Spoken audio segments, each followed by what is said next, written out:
Ni 4 years SHS inti abua mo bani nya abotre sua de sene ono ape etosumienu esan say ye online school nti awofo nsei sika bebre entoto provisions ene niam enkewo prospectus so te sesekan detergent prayer ene ne keka ho tuition fee pe ena abetua etosumiensa akyerɛkyerɛfo ɛwɔ online SHS nyina eye PhD doctorate ene MPhil holders nkoa ne ho hia ode besua de ɛwɔ SHS online eye laptop computer internet opepa yedisuade ena enkankan ahohye so admission course CCA call shsonline.edu.gh and after 0599 022 998 nama obani fa no ho nhyemu ne yia. Odoewu. Yes, my dear. And how hokra no aduane bio. Me no nyina be kwa kodidi. E wo Esman Kitchen Restaurant. Ye wo Kumasi ha. Na sa wo mo kra wo mpa bonten so aduane. Man dear e no kre. Nanso Esman Kitchen Restaurant nko aduane de bepe. Enya Esman Kitchen Restaurant o mo ye special pa. Wudu hon mu a wo man mu nnuane ahoro. Continental, any Chinese dishes, pastries, any akoko mu pa ya wa grill. Me say the host so by tremen from me papa bi abofa ho. Ho ye neat. Wutimi ko high ho kra e de ye party, wedding, engagement and the conference no sa no. My form we aduane order na so mo de aduane na ba wi a won charge ka It's my kitchen restaurant. Won mo sa fast foods yes ka ketwa bi abeyi bia no wo bedi dia me na ko hwe special pizza bia e wo ho no me hu bu restaurant bia sa ada wo ko hwe mo potato chips ya oh won mo so de wo bedi adi bio natural fruit drinks e bi wo ho it's my kitchen eni ba ya Rasport Stadium na di hwe animu traffic na se ho a won mo phone numbers 0248 86 50 46 and 0265 70 70 70 me ma hye me pao na me papa nso uso ni ma odi wi eno mo wahene Faith Homeopathic Clinic aso mo nyina yare am ye hokura dwiri yen ye de mo kofie wanya Faith Homeopathic Clinic ya anka abayen si yie pa ka me kire wo na ekwan a Faith Homeopathic Clinic afa aso sa mo yare no ke asa magic sa Faith Homeopathic Clinic o ma bem papa abefu fidi e free India na yare ni hye ebe kire asa kire ho dura ye mfa nsa wo yare fast kra oh whether na adron kitinkiti bia se wotafre ho a se yare ne stroke enemu yare honam ani enompam yare wani diabetes blood pressure typhoid mikaja de yen emema ye mre wo mpam nyina wo sa ho yare wo ya akupuncha sciatica ho yare nyina wo ye detox etwe fifiri ni peduani mu ama wo ho to free se se ye fa yade enko nsa ma Faith Homeopathic Clinic a wo ma bin dodo branch be na wo ko ye no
Ya chobia numre aha Otec 102.9 nonso abo apawo sima edu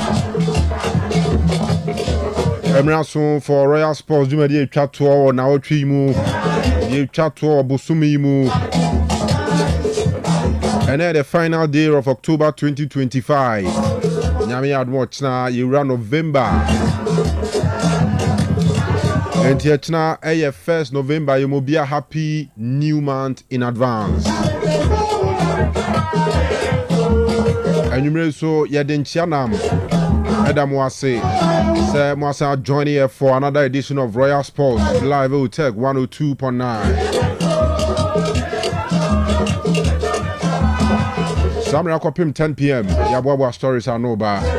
Yebekwa manone Dominic Ousu ansa wa lasti. Yebekwa na yahwe tidbits ewo ho nyina.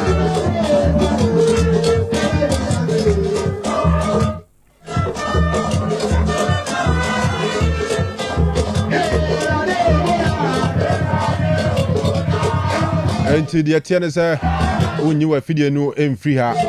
Obekọ so amana da ha na afi yedi dwuma yi. Along the way, Dr. Ray Beba na yedi Vema Plus won komo.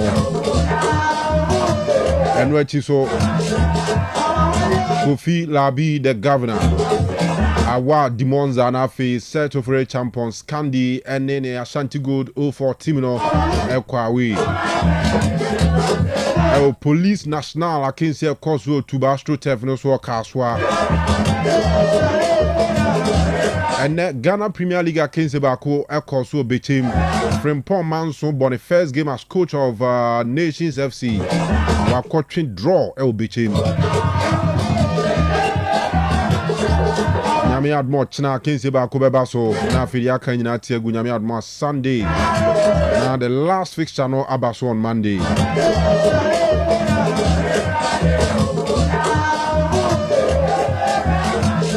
Yebekwa manone saranso na manone so no matches e baso ena nwumre Nyame admo china na dodo na bebaso na afi kwesi da de aka so atiegu.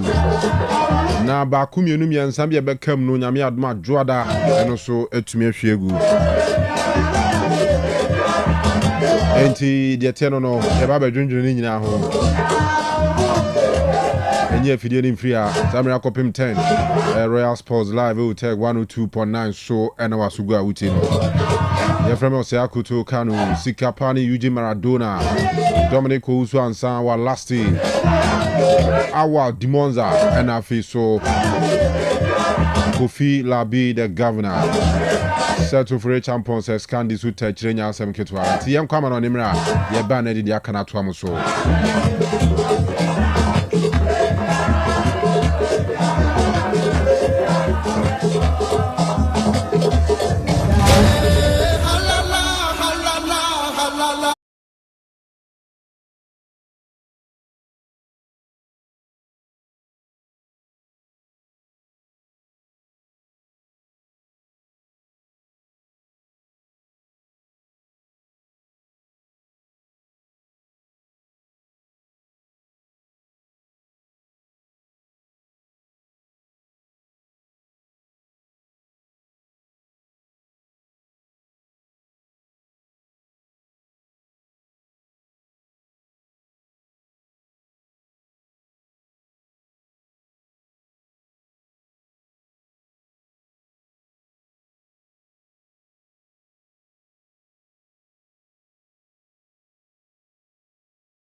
yaba kama sharon so esem ene Friday ekoba ne say ya the woman sem na match sautu anso abekoso e wo de tie ne say weekends we mu ne nyina ye baba ye adwuma no na fere sansam ne nyina anso timari yaba kama ama bibia nso timi akoye ne nyina no ene sem ene de ya me no kase ne de tie no ene sem game sautu abekoso e wo friendly champagne mu na ma memfanto ne mo ese games ne e ba so ne nyina na wo sharon so esem ensantu adwuma na nkasa wo so be romana no watimi abomatin na chesa wonso watimi ayebia Otec School of Journalism and Communication Studies no na na nyimrebedi tudwa esem ne mpenimfo so bebon komama bibia nso no eno nso atimi akoye kama hye nso Otec School of Journalism and Communication Studies na de wom no ene sem accredited emma chesa uramo ewo Ghana Education Service amachi atum sanso no ena na tesen so affiliate sanso no ena memfanto no ye kane nyina no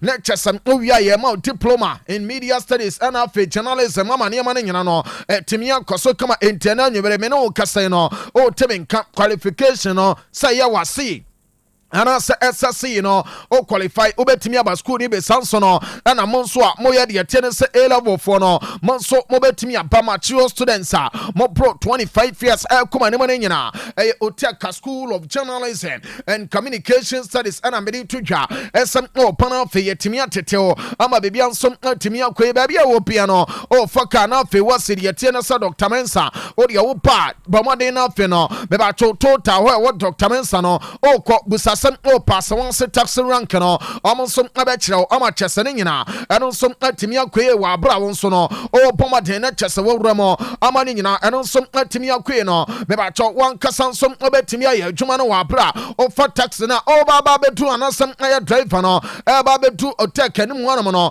o cross road no ewramo awade yetie ne sen ayo Otec ya wonsaban kuma sono ewa school administration block no oko na fe wonso akwa akwedin kitanwo pia ama bibia nso atimi akoye kama wo de me no kasai no woni je wonsam obefre empanimfo ene wo madin komo ansa na ne nyina ene nso atimi akoye ahye nso esem 0547 823 005 0547 823 005 faransa 0243 842-007 we know Otec School of Journalism and Communication Studies one seminar and I made a man come out young woman out there no memfanto no said the woman some and you better no casino the attendance some games out to opina and on some beto come on shall see Eddie afraid the attendance some Bundesliga no now no said German Bundesliga no and a take game on a parko and on some toja not the akapia at was on Yankupa Badachna one of the Outback Kono and then about 7:30 lectures away akaba 12 minutes now for some came no and on some achase come ashan so and some amoni producer Dortmund to Bobo Kono and a deep bomb aba bebianso no and on some atimia koso entiwe no eye game pakua me ba cho oram our Bundesliga no amede to anemo ese ne nyina nso etimi abaso ama chese ne nyina nso etimi akoye kama na nyamoboa ochena da no memfanto no se Bundesliga Manchester wuto no enso abeto so ama chese de akapia enso etimi akoye enti ba bia wo bia no me ba cho o join Facebook no Otec 102.9Fm Otec 102.9Fm opa like ye page no o like here no wa share live video eno aye royal spouse Kanu no ebeboa pa ama chese show ni nyina so no etimia go viral ye ne sa no be ba chori ye tie ne some comments a wuto ni nyina wo de ba ye be ready to show no so abra the boss player en some obetie mo na fe wa ya adwuma no ama bibia some etimia ko ye memfanto ne mo esa Bundesliga games a e ba so nyankopɔ boda chena no de tie ne sa heading ambobo ko no on betre fe apo e de tie entran from for tama bibia nso no etimi akoso game time no me ba cho 2:30 shan so ese the same time no oramo e wo club ani dire mayen 05 a omonsom ani feda premier game no anonsom obeto dwasan so no ana RB live secretary no e be body atafia base to gatama bibia anonsom etimi akoye sanso na memfanto dwa ese St Paul nsom oramo ana Borussia Mönchengladbach so no e dia bom kama wa bra same time no let's say 2:30 na me ba cho Union Airport at the air 5 back kono entim way aye Manchester mede to no sam uramo ewa Bundesliga no so no etimi abaso kama we no eye matches awodo achese me confirm ni nyina eno so timi ya ma wa bra wo ba lectures awo like na fe no won so ma she na chese nsempa ni nyina yetimi achene kama ama bebia nso no eno so timi akoye ye kana me mfanto no mesem owramo ewo de yete ne salali kanu ma nwumere ya me no kase no me ba cho ye nya game ne paako ewo Colosseum Afonso Perez ni nyina eno se ete football kono me ba cho ebo no amobo ade tia Giro na bobo kono ama chesa san game na anonso atimi abaso na me pacho game we ebie kwan no na ama achena nyankopon bu ama chesa wonto no anonso atoso ne nyina de atene sa memfanto no se games a anonso atoso nyankopon bu adachena e wala liga no no be ya we bobo kono about 1 p.m. Ombejina manaso no mapo enso ade tia side anything Ede Raya Palacano wa brasan game no eno som aya 1 p.m. ana eba so ama chesa baby ansom atimi ankoye kama ye kano orom awo Chibitas Metropolitano beba cho Atletico Madrid bobo kono ene sabi atimi no ensom ade bechum kama ochena nyankopon boa eno som aya 3:15 na game no eno som to dwaye kano beba cho Real Sociedad bobo kono ebe china mapo ede tia Athletic Club de Bilbao beba cho game time no eno some 5:30 channel so esa Real Madrid team no and some tenafie award ye tiere say memfanto no say Estadio Santiago Bernabeu game we no amane Valencia team no and a chesomon Ade shimu kama ama chesa de nyina nsom atimi akoso entiwe no aye Manchester beba cho oram awalali kanu ma be tudwa esem ena ne china no eno nsom atimi abaso ama chesa de nyina nsom atimi akoye kama ye kano on se wante ye tene sale champagne no na me pachole champagne no ye tene sem ene games ne bi ho nemom yankopon bo ada china no Paris Saint-Germain aba tena fie awa Parc des Princes na amabo ade tia Ochesenese Aya 4 p.m. Ana san game no eno som to dwa owram awa Stanley Day amamen confirm ese Monaco bobo kono me ba cho ebo nonsia omo bebo Edi tia Paris FC na me pacho Paris FC a me come aseme no me ba cho fast services so mo tin ho me ba be story edi form on nyina ene sam amo pe big player bi edi na ba be rom na fe anu so be gina mo ampo edi ama Paris FC no entim ano aya kakra na nwumere etodwa ene edi nyina eno so etim dia ma no wa bra Monaco ene Paris FC ebo no nsia no ebo 805 me ba cho me confirm some azebo kono amon some ene club team at the Olympic Thomas Senso no at the Bashim Namasan game no and some Timia Pasway at Tinina and some Tibia to Janteweno Ayali Champagne games never Tonina and some Abasochano and a Chesaya young Watchuma Kamaye Kano or run our Catanasio Siviana men confirm as some Sivi Anonsono and Yenya games live in Nevermono Yanko Papa Dachana Mamin Front anymore as Sadia Tiana some Manchester Tonina among some Timia Shasiana Fino po ade free china wa bra eno nsom akoni nyina no lectures Sunday games awoto no eno nsom abeto so kama chana nso esem udiri kachuo me ba cho nyankopɔ bada china ebo tuwa Amo game no na chesa no nsom atimi abaso kama na wa bra utini app no omne Atalanta ena di bom ama bibia nso no eno nsom atimi akoso game no eye 2 ebo 5 na o channel so sem owramo awo Diego Armando Maradona Franco Stadium le chesa Napoli bobo kono abetina fe awo City of Naples no fe no omo nsom ane klaba le tin ade komo 1907 so no ade ahwem kama ama san game no eno nsom atimi akoso me ba ye kane nyina no me fanto no se Cremonese team no amon som abe host side le team ade Juventus amasa game no anon som atimia to dwa kama game time no aye 7:45 ana chesa no so no ebe ba so chena we no aye de tie ne sem aye sewi anama no ana chesa ye team komo fam ama bibia anon som atimia kwe no na me pacho yankwe no na fe no de aka bia ye ntimi famara ne nyina anon som aye Premier League no so no ebenya fixtures awuto nyankopon boda chena na ochena ne de me se akuru be ti akra ne nyina ene se team sawodo no amba chase lectures o ma pe wins awodo ne nyina no sem aye clubs awodo a amo te die no sem omo wura na fe amo pa adwuma wa bra beboa pa ama chese points awodo no amo sansom atimi akabe eno nti obehu sem ochena no memfanto no sem about 3 pm me ba cho ma chese no e wo Premier League no aye 3 pm ana aye chase onim se Brighton ne won Fabian e be gina mo na so obo ade atia club banedin Adi Leeds United. Mema cho game ne boss no nyina no. Lectures no some koso kama ma bibia. Etimi akoye ma men confirm ese game we American one some no. Owram our the American Express Community Stadium a na sama we no. Eno some etimi atodwa ama bibia so no. Eno some etimi akoye kama wa bra ye kan nyina. Lectures me de to no sa other games eno some ba so no. Ye ba be confirm ne mom hye no so. Ese Brighton game no. Mema cho owra ni tin ade Michael Oliver. Ebe na fe ware sa game na so ama chese bibia nsom atimi ankoso kama ye kana ye furu na fe ye wramo awade ye tennis Burnley bobo kono amwom grounds men confirm some omo game omo nsom boni nyina no omo bajina mabo ade tie Arsenal the Gunners eja tiato entiwe no Arsenal bobo kono ensom kwa ya adwuma no ama chese bibia nsom atimi ankoso wa bra me ba cho omo nsom game no omo ne Burnley team no ade hwima mane nyina eno nsom atimi akwe ne na chese no so no eno nsom atimi ankoso kama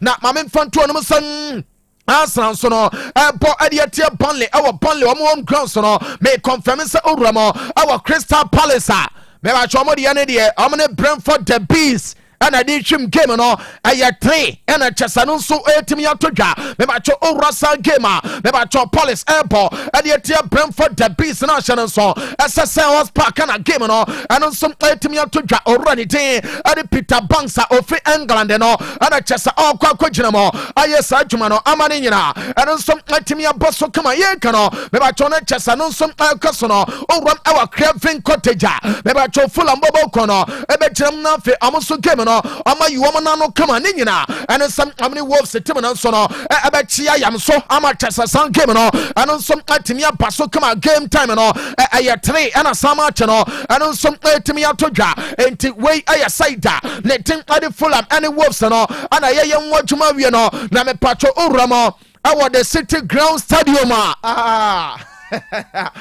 all money they come now try to go for boa and ya that test how na what she ubesha they say near mini pavio me catch was say wala na kakra da momo no so dia obonwana why oslam na when is what the woman say Nottingham Forest bobo kono ebe o si Manchester United ama sa game ni nyina etimi abaso na hye so ese game we etodwa no 3 pm ana boss wo na mamen fanto onim sam o check ya game no emun sempina eno so etimi aba ama chesani ma ni nyina no etimi akoso kama onim se owro ne den ade rope na mowim no Mr. Table born voices awodo ensom ade ma enro nyumre se ya ama cheso owro ne nkoma odi ye no mederi nyina nsom etimi betodwa ene me ba chodi kama ne nyina no yes ne sane babe piso ama chasa bebi ansom atimi akoye kama entim United bobo kono amo pone nyina no let chasa amo som aye adwuma na ma ne nyina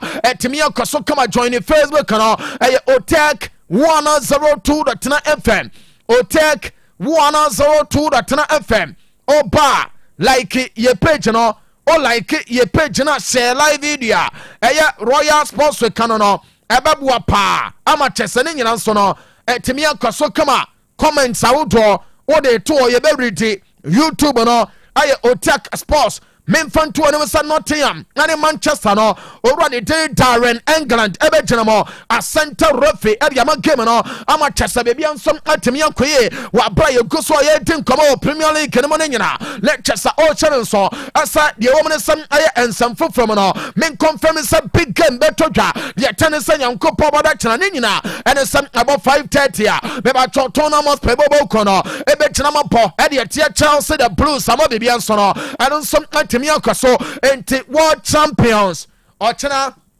monkyerɛ adwuma no a moyɛ no ɛnyɛ ma no ma se mo bo ai ɛne agye deɛ tie ne sɛ ɛyɛ Club World Cup no ɛno ho hia sese no ɛtwa ma wie sese deɛ aka no ɛna ɛsɛ ne nyina mo nsom moyɛ adwuma no ama kyɛ sɛ bebia nsom atumi kɔ so enti ɛwɔ Tournament Sports Stadium no bɛba tournament tim no ɛtena fie atoɔ mo nsa ɛde afrɛ side ne din ade Chelsea ama san game ne nyina ɛno nsom atumi aba so kama hyɛ no nso ɛsɛ Enzo Maresca ayɛ manager ɛde ma Chelsea team no ɔsɛ yɛmfa nto dwa ma obia so ntimente ɛsɛ hɛ Chelsea bɛbɔ kɔ no deɛ kyɛ ne sɛ resource bi wɔ hɔ a ɔmo ankasa no apɔmɔden anyinya ɛno ayɛ lessons ɛde amoɔmɔ na adwuma mo ba bɛyɛ no this time na boys no ɔmo te aseɛ reasons why a Club World Cup no ɔmo kɔ gyeeɛ na ɔmo gyeeɛ no ɛso mo make sure ɛso mo make statement ɛsɛ yɛ ka na kyɛ sɛ ɔmo nso na ɛyɛ world champions no enti owura ne din ɛde Enzo Maresca no ɔsɛ yɛnka mo obi aso ntimente ɛsɛ adwuma no ankasa no boys no ɛte aseɛ sɛ ɛso mo sama Chelsea bɔbɔ kɔ no ɛgyina ɔmo no so ɛma bibia nso atumi kɔ yɛ yɛde ne nyinaa ɛno nso timi di ama wana nyimra o so no so eno game ame pacho Chelsea bobo kono amene side ne dire tona ensom ari be pom no ana kyasa ya yen wadwuma ama be pe a etimi akoye ne menkoma ne na fe no memfanto ne man kan kira wo Liverpool tim no kyena da amo be wo side ne din ari Aston Villa awode ye tennis Anfield Road Stadium game we no aye no watwe ana kyasa san game we no eno nsom etimi aba so na ye kan nyina no le kyasa be de to no sa papa le dire na slot wakasa ɔsɛ no kwasɛm ni ye sabi oba akama mu ha yɛse sabi okwasea dua yɛntia som ye no na ana slot sɛ ɛnneɛma asisie na wɔ Liverpool bɔbɔ kɔnom no adeɛ baako a kyɛ sɛ obɛtumi aka ɛne sɛ asɛte as lessons ɛde ama club no ɔma ɔba bɛyɛ adwuma no sɛ bɛyɛ anyɛ bia ɔmo nso bɛtumi atɛne club no ayɛ ne fortunes around na afei Liverpool wɔbɔ no mebatwɔ level a ɛsɛ ɔmo tu taa na afei no ɔmo da na yɛka the best club a ɔmo nso ɛwɔ Europe a ɔmo nso deɛ tumi abɔ mo no ɔmo tumi aduro kama ɛyɛ busa no ɛsɛ papa sɛdeɛ wɔsi ahwɛ sakola yi deɛ yɛmusa wo sɛ Liverpool wɔbɔ no sɛ Premier League no afiri mu nsɛm anasoro te se yɛnka ɛmo bia so ntimente ɛsɛ hɛ mo a mo deɛ ɔho mo ne gidie no mo ne ma ne kan wo fie esan sɛ adwuma na nkasa no wo abɛkasa an asana bɔbɔ no ama title no de yɛse wo na so no bia no wada na kyasa wo to nyom wɔ na yɛ mu enti ano de ɔka kyerɛ bia esa still Liverpool bɔbɔ no ayɛ contender for this season Premier League no ɛno ayɛ manager le din ade Arna Slot no ana kyasa wo de sansam wo nyina ɛno nso ayɛtibiri aba ɛno ayɛ game a me patro etodwa between Liverpool and Aston Villa Shannon so some ora obegyina san game no no aye Stuart Atward obegyina mo ama chese san game ne nyina eno nso atimi atwa go ama bibia nso atimi akwaso ye de ne nyina no eno nso pe wa na anwumere kama aye no Shannon so sa ye the stories awodo ne ba na mo me patcho ne nyina eno se to na ka ba me sha no eno afi Diamond Scientific ba and research clinic so ye eno anwumere otemenka woyɛ bɛma tabia no ma yɛ sɛ mrɛmrɛmrɛmrɛm he guess ne mu ɛkɔba ne saa na mua me se he Eugene won me amenu Eugene no kwasɛm ne sɛ eduru Fridays ya na kwabena ni agye na bibia timi akɔ esan sɛ kyɛsɛ wasene se kan no hyɛ ne bottom da bia nti wɔne deɛ odura nkafo mu anu ayi ne bafo de afiri ne bottom na watwe de atoso ɛsinsini di enti anwumere otimi nka woyɛ bɛma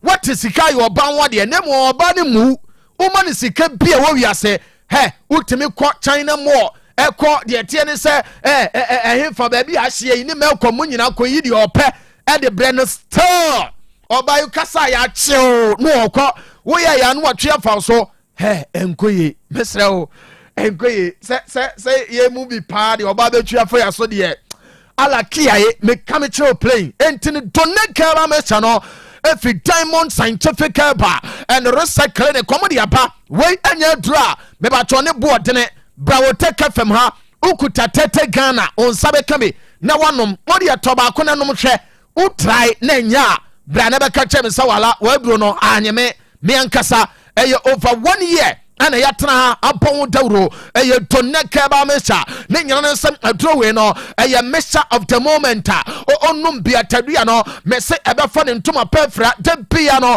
obon se alezia fa ho kama ne nyina ane sam wires no egu ho kama ECG wires no we high tension ones no awoya for tadua no enti na chese ekiki oba no chese de bi agrada adwa sinimo no eye toneka ba mesha me se ma woso nsi na bibia no entimi nkoso kama ema no monchane nso ese eduru mpamu a mo na mo yes skimmers mo ana mo gina mfimfin ho se de na labi se labi kan se ozo ni mbo no kra bo chen niesta na abrabo na eni emo ne ye amana nye se de niesta gina mfimfin cheche passes no wo yo oba eba mpam agudie na wo ni orchestrator no wo na wo kire emfa ha enkwa ha na sisie yasene ese nkruma me ba cho be dai ana chese no ankasa nso ye adwuma oba bomodin na no to ne kenibe ebe ma osisini mu ankasa no aye flexible abekasa bia me nka ne sem ye chese ka ne hydraulic motor no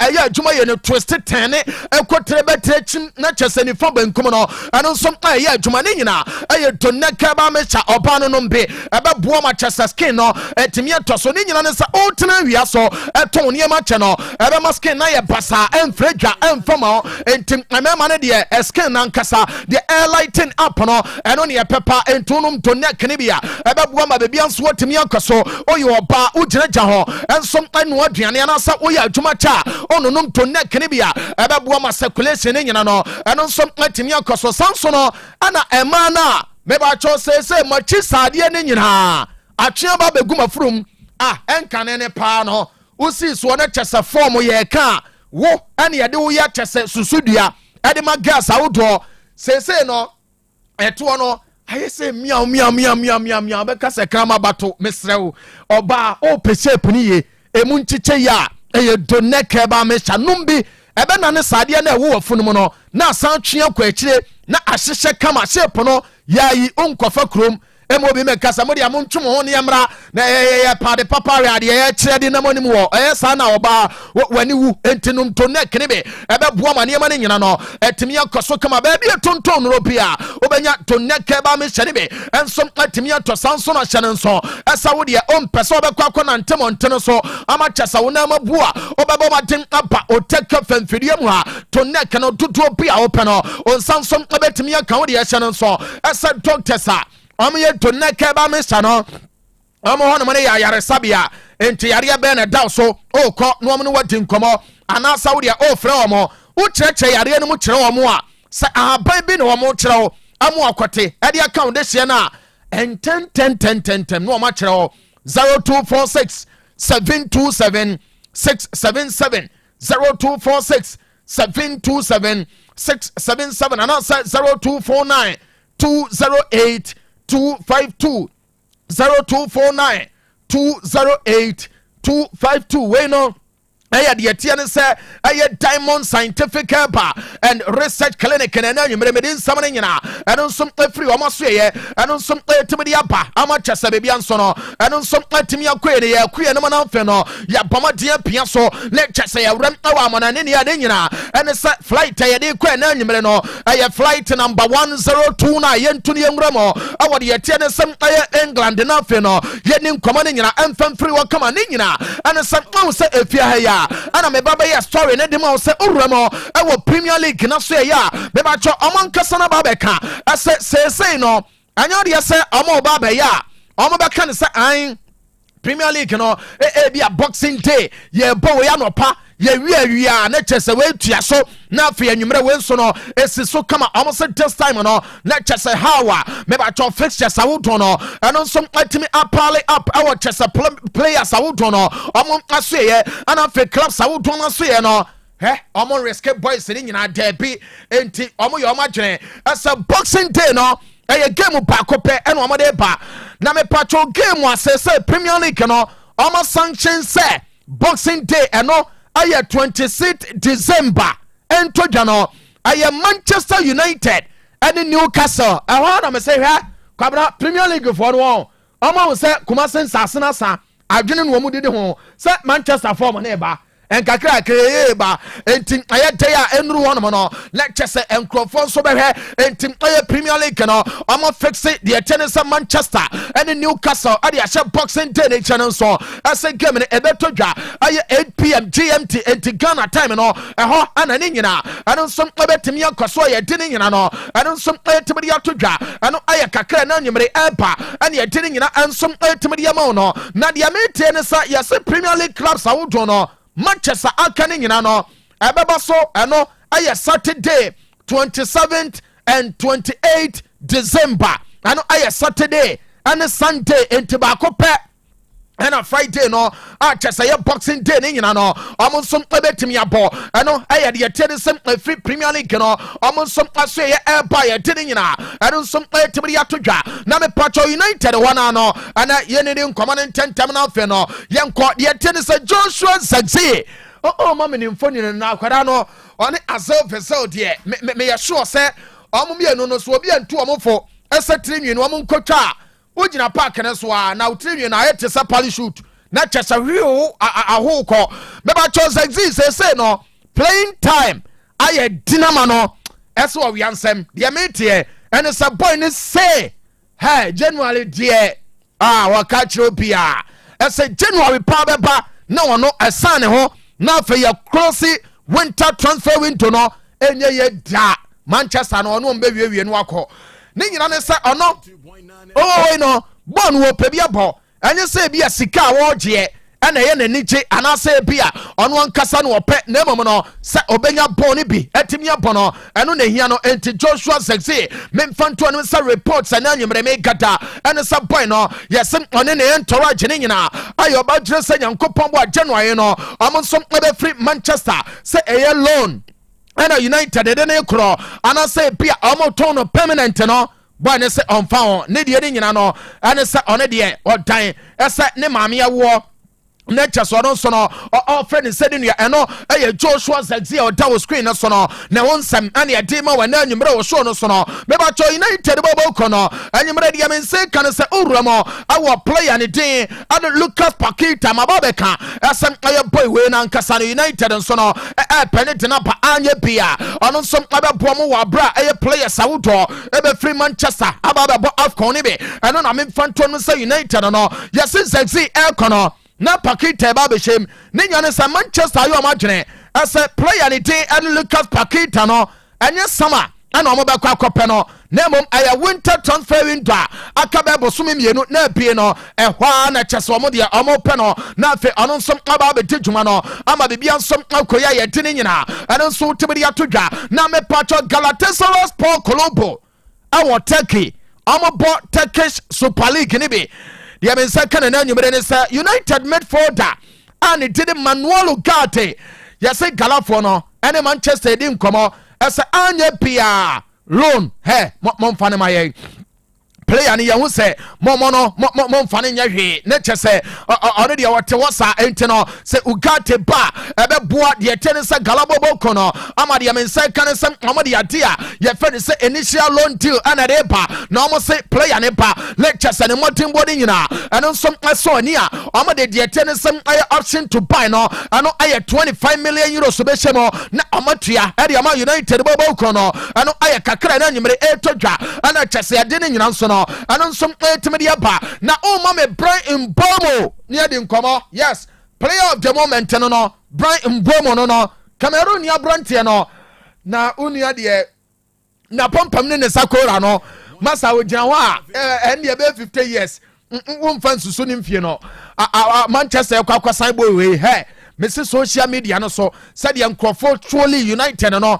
enye bete Ubon say ya bo bi sakola eno aye sako pa na no nwi ku ha o ka yes o Mbomo na ba no me ba cho Mbomo make na asem no urom our Manchester United me ba cho player of the month of October nensaka esansa boy no form ekuta no masa nya nkwada form boy no a pick former so what the way baba boa Cameroon na eno nso abaya de ba ko amenka esem ajabeto afcon no mo entim owura ne dire Mbomo nso no ade de tenison aye player of the month of October our Manchester so eno aye kakra na nyimre eba ana chese ye dini nyina eno nsom etimi ya ma no oh amanfo ka esa I o deserve sanity me ba cho san lemme aye goalkeeper Adama United o se hwe ope long career our Manchester o se ebia anya se obeka esa I oba be kasa opa no anasa opa long career no bi odene oba be toto obi ani din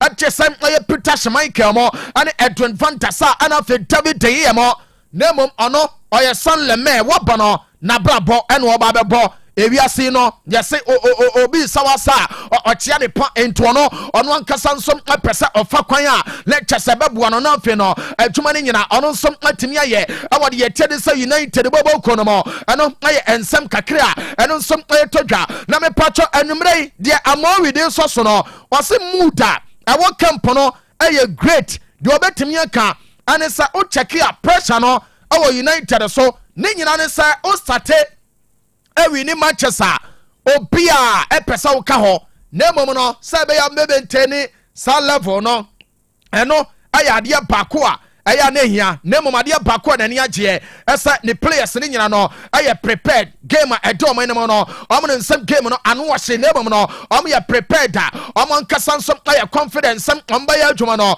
ama bibia nsom atimi akoye kama eno according to the Atene Manchester manager Leti Ade Ruben Amorim no and what this sound something nyina and some etibiri atodwa na me pacho Pep Guardiola akasa ade afa Ghana ni abarante and did Antoine Semenyo ho Guardiola eni ebusa ne se yewura wo de se e kasa kora ikrampa wo kra de enamafo de wo na ade hyase hwane hyem wo akwaje Ghana nkuto ni bi ade afa ho na Ghana ni akoda no aye friend say Antoine Semenyo kochi ne say anu say master was say he akwada no or you very good absolutely na de obetimi aka and say Antoine Semenyo were extraordinary player eno aye according to Orani ten ade Guardiola eno aye kakra na nyimre eno nsom ayetimi aba ana ye de latest ne updates ni nyina eno nsom ayetimi dia ma no me romo Premier League no na fe no ya tiniti na fe ya besna kod ya kana na ya adwuma no fali table na me de ma no na ye ni nkomo me ba cho o join ni Facebook no ene YouTube no aye Otec Sports me ba cho we no aya according to Opta almost say Premier League table no afiwe say ya na beye me ba cho yan hyase Arsenal according to Opta almost say 80 points and ebegye Manchester City ebenya 69 points atoso mienu Liverpool according to Opta ebenya 69 points atoso miensa Chelsea the Blues ebenya 60 points atoso 9 Aston Villa ebeto so nom Bournemouth ebeto so nsia Newcastle United ebeto so nso Tottenham Hotspur ebeto so nwotwe Crystal Palace enkro Manchester United nam se kai optafo ya nia oma bri ene wa hwe ya United for na ne chena se de ombesia dam nkrofo no ebe ya omwanwa ne nyina ne se Manchester form omo fei Newcastle United ebedi 10th our league log ne so a masa United for ne ntwema optafo no 11th aye Brighton Brentford aye de atiene se aye 12 Everton ebeto so tumiensa according to Opta Sunderland ye no aye 14th Fulham 15th Leeds United 16th Burnley 17th ya the red line nato broni bi atia ho enti ase ne nyina Nottingham Forest ebeto so de atiene se dumotwe na fe West Ham edunkron Wolves omo na bawie we aye according to Opta and omedi we no eno so atimi abanti ba bia wo bia hyase ekeka wadwene bom se koye ede ma wo club na nsa ankoye no obe hyase de messages awudo ne nyina ade ato o Facebook streaming na se na fe ya ready ne kama eno so atimi de ma mame mfanto ne mo asem wo baso na so ye no me ba cho owro ne tede Andreas Christensen yes when timi recover in time antimi ama me bo eche game ne be enti wunua eye out eno eye de eba me ba cho ono konten no yes Lewandowski ana fe Dani Kofi Omo nyina recover amene omo training normal ama cheso mo so no ebetimi join bounce abobo ko no ano eye kakra na nyimre etodwa and you're telling you some timid amount. Name Pacho Barcelona Bobocono. I submitted Spotify Campano. And the amount you wait for. And I'm say, almost the day. And I'm say, na say Champions League in your ball. And I'm saying, I'm saying, I'm saying, Debbie 2029 final game. Ebeba so, you wait for Champions League in a minute. Maybe I told you, say, Remua. Yes, Pasa, ese amo person me Campono no, e host final no. Na you amon kwa Wembley, England de for no, I submitted Wembley. E the account to check here. E 2 stadiums so no, and I just a down screen so. I will Facebook no or join here. And on some Otec 102.9Fm. Mamin confirm se Barca so ye mewura no. On set 2026 Barca bobo kono. E be to be no. Ayomo presidential elections no. Na dia men say can say yes, line now Messi and then one Laporta. I'm draw battle line no. Wage na ha. Obia tene yonko warning. Men cross ma. Esansa o cross ya. One here ebe bloody. Yes, line now Messi say one Laporta wo buy wo betray no 2021. When we saw no we ama chasa wo ba betena wote ya no say oh papa no hey skani ho wanu hunyu ku hanti ebe ya kokoto so baby ama unua de arewo ne koye eno ne say owura ne tede line na message since 10 one Laporta omo ntam nye enti ya say omo person omo contest owura ne tede Laporta no omo keka mu abom say omo pa line no message na fe waba na chaso no nso no aba beta omo chi na adwuma ne nyina omo nso atimi aye ne kama eno aye kakra na nwumre eto ya boss de eba and some Madrid uram ewo Bayern omo akwada ketua bi 17 years small little boy 17 years no ono aye lena car me ba cho lena car me kana asemi no yase woni Calafat tu na nies ne so ese ope boy no e de na ba Madrid no aba ba ya adwuma ne nya na se akwada na nkasa no ohwe na nantu awo dache into oba obeboa Madrid bobo kona no eye kakra etodwa Hendrick ese no kuranie Olympic run no onya obekọ esanse ope playing time no eye kakra eba Kylian Mbappe je ne golden boot no wadase na wakasa se oni ne teammates ni nyina ne kabo mo egiye ohwe no say this season ono omo nyina be san kabo mo na afi no omo wi ni enkruwa pi e de ama side ne didi Madrid no eye kakra eba boss de na make Paris FC asem no yes omo Pengolo Conte ese master content so no ebetimi aba on se Itihad ne deal na wo hono mo ne nyina no ono so Sunday enti de eba no ene se Paris FC epe Ngolo master Conte e de na ba be piem friendly champagne nom na fe senior man awon fan ne da so no enti unua wogire sumu no wonsere ya uhu no enti Ngolo Conte no Paris FC pene de na ba ene ye Friday master Jobo generator expert yenchia no Brakofi one master dan na afin so mia me fia mete wo ye nyanso da beko one so wamo ene omo maka ni nyina mic mo enwumre sei no omo mfa Royal Sports eni agro nti boss yenchi omo nyina na de aka no yeah that's senior that's pa straight away to Vema Plus Dr. Ray Waha opening akwaba na boko there Oko legend legend Viaboko Jare sure last year you jumani nyina preko enu egu oka manti sure somewhere na yanko Mati legend me das papa mami nchebuja for mutie 102.9 Otec FM no mutie Otec Royal Sports Vema Plus ya basi ya so da pomudin komo kakra e de ababeka because wa pomudin sempo enkoyi a ebe den pa se presentation wala si yebotime nya homkade etie because baby etwetwon yes se wa pomudin so enkoyi a chese dwuma so ntumi enya dwuma oni tie ye ba ye ne wudi nkomomote ase se reason tie so no Vema Plus yendro ni eni ye wo Prostavite ye wo X Drive ye wo Lito na Dinat indro mako nan eye natural product and a herbal product artificial addictive bia enim no be say that Prostavite impo a day product me pacho Prostavite no eyema ema ene mema na oye bema reason why say wo tanum Prostavite ni say o wade for the prostate your prostate no eya de bako so won fa so papa part say be your kidney your liver and your heart any ni inti bema ade bako say obon ban pa eya wo prostate ye prostate no any ejaculatory duct no and etumi bua eye ade fe ne semen anasa sperms omo manufacture we a ade a store semen no ana sperms no eye prostate no se bema benya tenka ama oba ejane prostate se bema be develop ya ejane prostate se bema to make hormones when testosterone ejane prostate so prostate ne dia ontumi enko enjano nti se wo ye bema na se wonya di 30 years going na ofi wo kono onfie no bo se okwo na prostate enyini ene wunyini ene wunyini ene wunyini nti wo twam 40 ubotwam 45 50 years no eya wo Johnson sam ente say mra na wo ya branch here from 18 years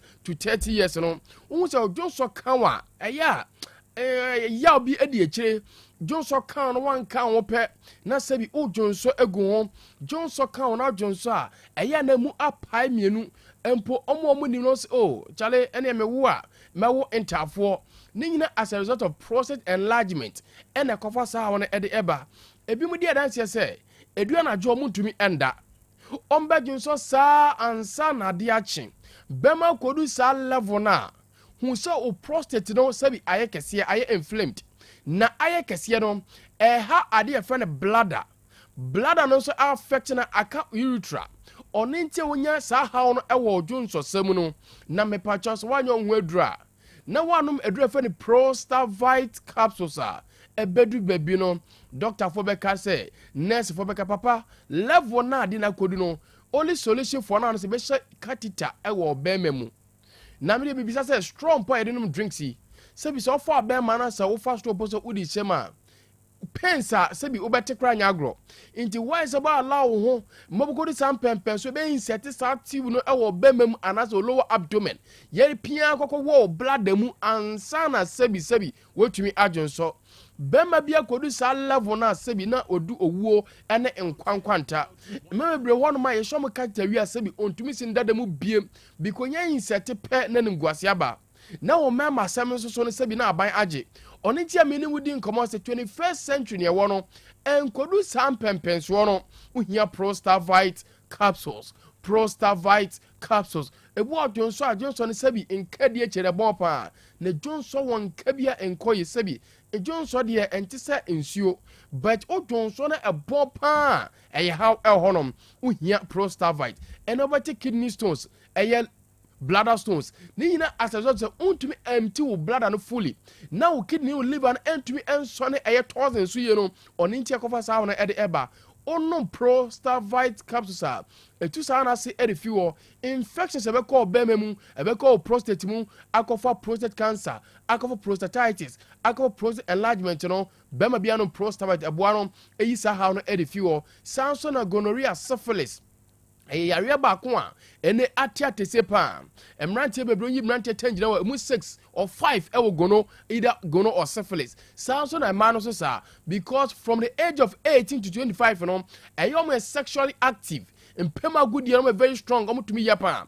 no eya sabi omadwen enko se yembo from infections into from 25 30 no ware no na afi na infections etete no akatese betiemi na seta kanepa insho bi gugu no bo se enka bi de akire ono se na sekwan se bi kesia na eye vaginal atrophy na sekwan kesia na bema ba ho a bema se go feel that elasticity no on feel hwe atweta bia ne wo no se bi elusi because of infection into wakoto bibi ene do na jore bokọ tim no da hye na asese okoda no da hye na asese na be ya se bi na se beche oba oye saade na se bi wase enchi o mem o expose on to other forms of diseases ene sicknesses a wo de ba wan himfie o me pacho no prostavite many anoma ma moko public toilet ana WC we should nyon kwa na we should no ye diabetes infection inti se one mobile from infections a ebegu wani mase ebema nka bone bi afi ho aba obie so abema kọ ho pe no bema dwane se bi nka no te no enkoyi uhia prostavite capsules mema so mate gono mate syphilis obema no hyehyɛ wote ya obema mu rush bi gugu obema no fon na efon aye kete oso uhia prostavite capsules so prostavite bema ene ma ene efa e pampefo no fa boamo ebom ba from prostate enlargement bomade na frɛ 0244 370 702 0244 370 702 ana 050 210 4343 050 210 4343. Legend yawo X Drive capsules. X Drive capsules. Emema tone fresa a doc. Na ye nim se emema drobo we fan X Drive. Eni ye twi stone a. Ena ya bo spray wo ye be ma wo sa no. Me pa cho be ma bia wutie me. A wunim se o modebo won pemu no enso ani no. Wo hia X Drive. Indeed, herbal product no dos wo market nim. Ubi radio, also with TV. Let papa wom, papa na make up for X Drive. X Drive capsules. Product we ejuma eya ne se ebe ye o prostate hu ejuma asa. Inti sebi ebe ma o mema sem akoyi eno ano no. Inti X Drive no eye for mema nko a. Bema sebi o mema sem enso ni wompem. Wode ho ka oba enche na sebi ho adwodwo. Na woni oba di nhyiamu e wompem a sebi utumi se obema sam no enkoye. Wo sabe man uhia X Drive capsules. X Drive capsules. Inuane yedi ene lifestyle living no ni na contribute to how e betua perform e wompem. Se bema unyine na mfie ko nanim a eye wo ho ode na eso ete. Se wo yare bi se diabetes, yare bi se pressure bema affect wo mema ye. Oni je papa unya diabetes no, unya pressure no, also mema sep enkoye. Emrate bebre masturbate bema twetwe bema sabi kwose bebre twetwe bema wo sa ne ma ne bia ono so no ema wo mema sem enkoye nti wo ye bema na wo sa ne mo wanyina bia emwa ema mema sem no entumi nsipi ensita enfama ono nti oba no eno wonya fine oba no kasa respect bia nim indeed bema utumi said for oba wo mpem no mbacho oba bia mu emfa no chop money emfa no how our physical looks etie se wompema gudie enkoye oba no mu eyo oboso we oyebema we ka mema no ka ho bema mo ba bi enka bi emfa nkyerɛw intigidi ya wotuma yani intigidi wotuma yari we na wa ha mesa no eba ne sa oboso na adamp your spirit na a cool spirit kra wo oba no pro yiba show na mo totumi fire ne ya next time oboso born samrane bema bia so tumi di agro wo mpem ye me pa cho uhia X Drive capsules. X Drive capsules. Bema from 18 years going uhia uhunsuo entumi enyem oba doctor confirm mo sebi o sperm so no wo low sperm count inti untumi enyem oba scientific friend oligospermia uhia product your friend X Drive capsules sounds so na was severe waist pains atopan sebi ye disisi na ye wo sisini mu ya wo ya wo sisini kwa sebi echia wo te yaw pan e wo sisi mu a uhia X Drive capsules moja ntumi de nfosane ye oni peduem ntia na on saturday tipa onai etachi ti se anansi achew sometimes o da won paso ade be che no o sori kra en sori bozo pulu moze pubi sani mo bebre sani mo ye e kire wo se apomodi nkoye moja ntumi fo ni peduem ye stroke efrefra one day pe ubo se na sensene na wo da wo uye bema mpacho mo apomodi hu hia after so mo ba ni agi wo mpem no mo apomodi nso hu hia nti X Drive no and American for Eddie member nyina from 18 years going, you know, utunum X Drive capsule boost you or sexual performance. Na be bia I come a natural product. Any side effect bia 0244 370 702 0244 370 702 and I say 050 210 4343 050 210 4343. Now you will little me pacho little no dear oni pe bia hia bema hia oba hia because adeche ye kasa adeche ye hagin kofo ye kwa adwuma ye nam krom on inti sesabi wonum e wonka eye limito ne mo bebre ho eye mpa nipa emu me pacho halitosis egu nipa ni masepa oba bi se okwaware enum kankan ti sabi bema no agya no sanso na bema bi so sabi honam kankan enum kankan ti no oba bi so fa na nya hwe me pacho ade egu nipa ni masepa no se beka sister way brother way sabi no num e wonka anasa na motuem e wonka mesraw se o halitosis o yawe wa yedra enko one specialist wa dentist ya wohuru wanum ya ma force bi toothpaste bi o use bi nanso still wonum e wonka uhia dure friend little capsules a friend little kotobi tonom pebi na tono na moa na wanum enye hwam o kasa fa full confidence efakasa because ene ye meeting ewa dwumem ewa busuem ewa sorry baby owo bia no na se wonum ewo nka untumi contribute de wo bia wa no na nipa nyina sorry eyenim guase yare bakopa ye ntumi enka nkyerɛw na se be ka kyerɛ afoforo wo se nipa o ba no obia adwane obu o ma ne nsa so asebi kumo se na motuem nka no enkoye odware all right there nanso still no ho wonka bacteria ene kofa sa hawo no ede eba na sa bacteria no ena ma sabi hu yinka no wanum yinka no on say omunim taye kropa on say wanum taye dry xerostomia eyo wanu nyina papa na ayekro on say wuyi amaman flames no hene kwan tasisi na sabi unhu se otwetwe osia moja ewom kaka etete osi nyina yetutu nyina udidi aduane ne gina wo bo na akoma wo hyehyew udidi aduane endigest ya na uhia little capsules onum little na nyina ma no na so boost immune system no or red blood cells or white blood cells no e mana hoɔden soronko nti odofo a wutie papa ne maame wonum ba ehwam oba nanum ba ehwam a little capsules legend ye wo dinat ne de eni anamo ma na nko ana efa yakasa wo ya ketesia na sabi untwa bra anasa onyema awasa wonum dinat capsules obebu na tinka nyina teko chichichichi young lady be first dog mo 25 years but bema so me mu amente de 25 bema so mu awonte de ebi kwapa na wonware nti wo ware a aware no end last you because bema bia pe oba sebi otumi ma na ni gi ewo mpem nti sa wo ye oba na watenka sem enya eya wo mpem agudie nso enkoye ehun se untumi menstruate ye ononom contraceptives ni bebre one abro in a year no ye wo number of contraceptives say wo fa ebi kwa fa at 20 ebi kwa fa 30 ebi hwe nti say bi all we bibi no nti so about the more now consume ano e was side effect e wo pomode so e was side effect e wo menstrual cycle so on ntia untumi menstruate ye no on so ubu nsa 1 day pe na 2 days na etwa ubu nsa etum ubu nsa moja no sebi abapa pobi eya wo nsabuo no ensisu ye ebenne for month no emba se basa why family planning family planning we on menses na atwitwa aye basa uhina mekanfo dinat no ede amount ubu mu nsa waya se ehwo oba ne bu nsa ote yaw maame to dinat capsules efama no akra no secondary school or tertiary osu adwuma o menstruate on tumi nkwa school ebu ko je sign eziat befie dabi eye big error aden na onto dinat emano eye natural product onoma adwuma ekwakoye ne say prostaglandin bebre anybody ni release no emo te sharp pains on lower abdomen emra o menstruate no ebejai na bibia aye kama ubo se ne menses ne ba kama 5 days 7 days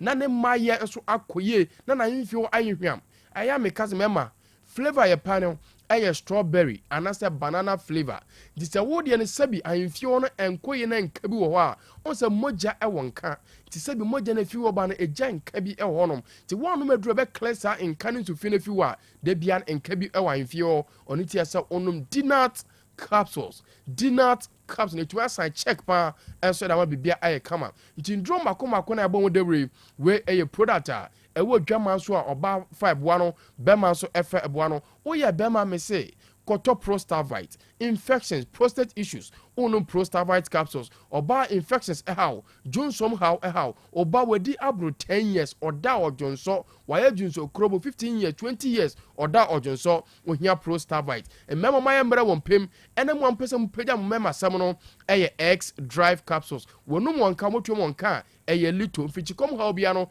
eye dinat fresh talk mitimo Otec Royal Sports no so me wo how me pese me nemo che yan record on from to Otec embo and any other radio station and TV station bia ye no din koma a senior provide solution kama at the amount a 0244 370 702 0244 370 702 and 050 210 4343 050 210-4343.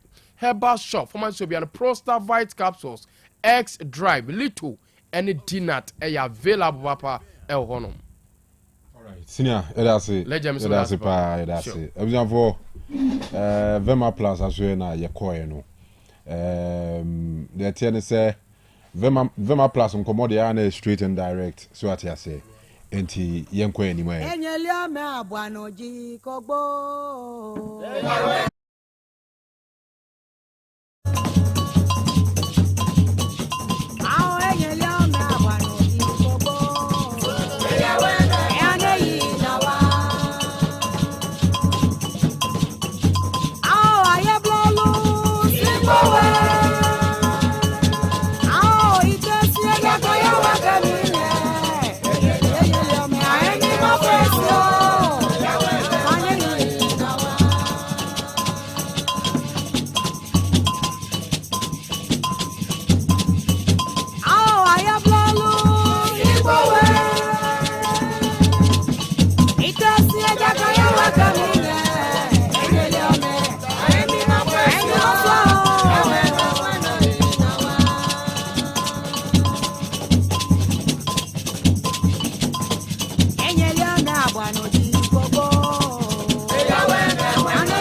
Okay, yes, young queen anywhere, young share messages are Modia Twaye,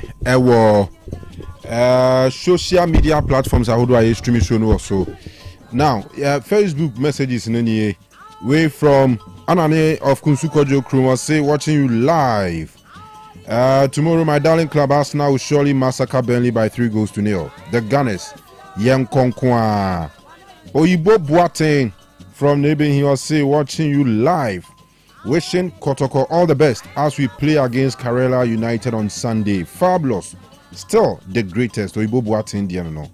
Ben, Japan, Benji, Fancy, we have more updates from Barcelona, Chelsea, and Hartsfield Camp. Greetings to MCE, Achuman Webeja South, Honorable Wisdom, Osei Buama Okumkom.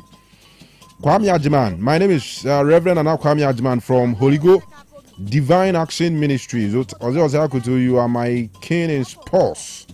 God bless you more. Greetings to my beautiful wife, also from Mami Regina and Ketia. Ajiman of Otua Sekan Rural Bank, PLC, Sipe Branch. And my children, Abdumba Kakari Ajiman, Obrimpon Free Ajiman, and my daughter Alicia Inshura Ajiman. Prince Todd, as you saw, Kofi J exhibit. As a master Kanu, nations did well today. Greetings to Mifri Pramso members. Boateng gunplay. Good evening, Mr. Akoto Kanu. This is Skido.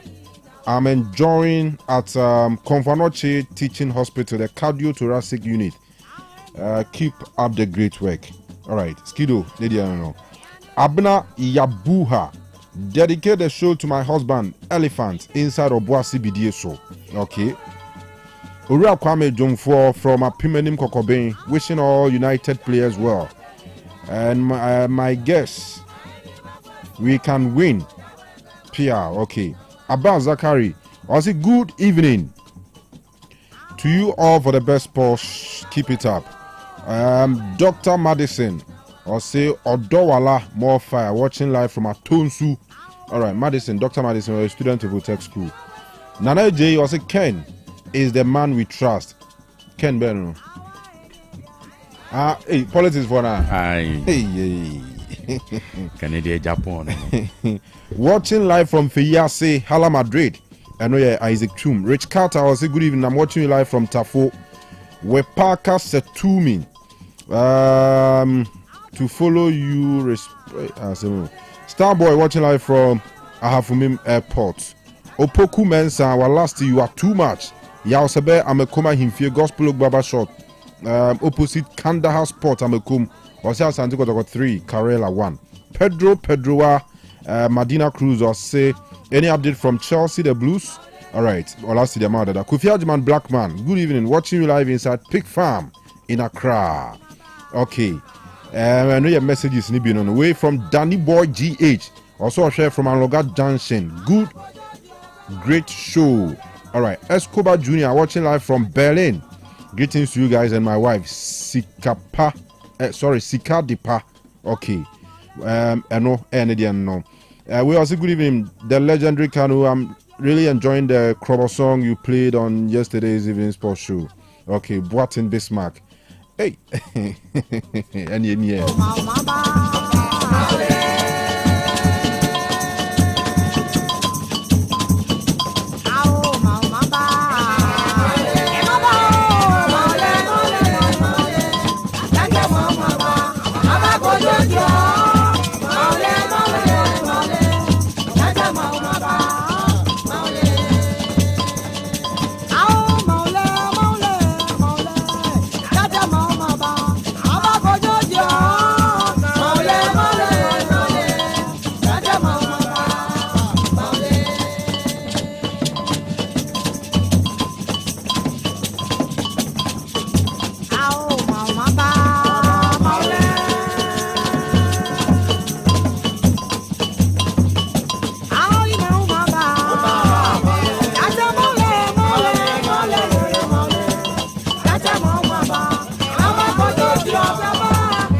Chamber Pound Simadun Otec 102.9 Sunia Kofiwa, Govia Kwaba, Bokodia. Opani Mejoso, Erade Adom, and Yashi enti eno mani biye. Okay. Nama memfa kwenya iso na minchia eno mani biye members nina, especially Honorable Ejasafo. Ene oni miakasa.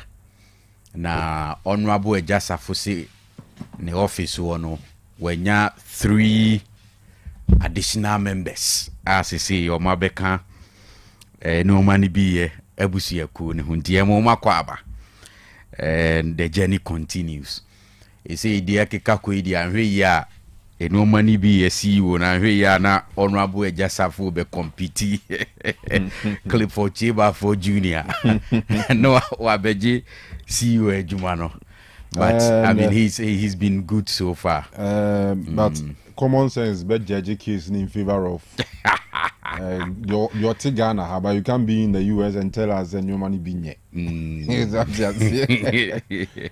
Oh, there be a see no money be here. And I'm just saying, say be a business yet. And say, Honusunya be Viane, but do one eye. Anyway, go be and Jimmy Chion Rambo. All right. Any Chelsea fans need na. Yeah, in Chelsea, weekend the say games were honey at the Inferno. Yes. It was a weekend Nibasi na club football. Why na excitement abunting. Enti Kanu was here can be so to say the last time here can if you for no one position or mudi ni na interest in Costro so that we cannot support so na who's attention no in most cases or England and Spain any other because offer the French league for example who say acquire one horse race. If you look at the strength of this PSG side now, Marseille numbeye bi, Monaco numbeye bi, but at the end of the day, wa huadino intimi into PSG level no, I would be dominating when it comes to the league any idea. It be a once in a while team back will beat me a bem no abeje back, but in the end, a PSG they have to lose. Enti, na.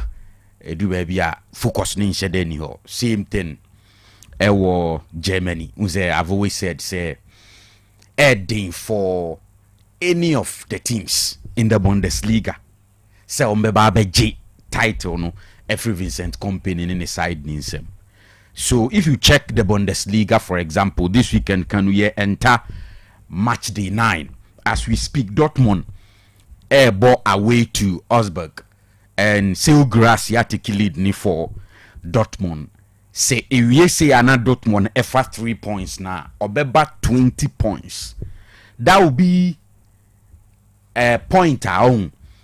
Ebeyani say even after winning tonight, Kanu only 4 points behind Bayern Munich or that first because as we speak after 8 games, Bayern Munich 24 points and lead league table no.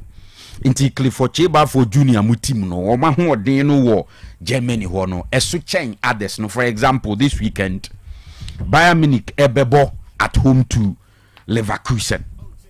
So as I say, and we china tomorrow 5:30. But we all know say Kanu ohe Alonso je team we ko yi any Ten Hag be fam say omu yebi Leverkusen yebi, but enye enough.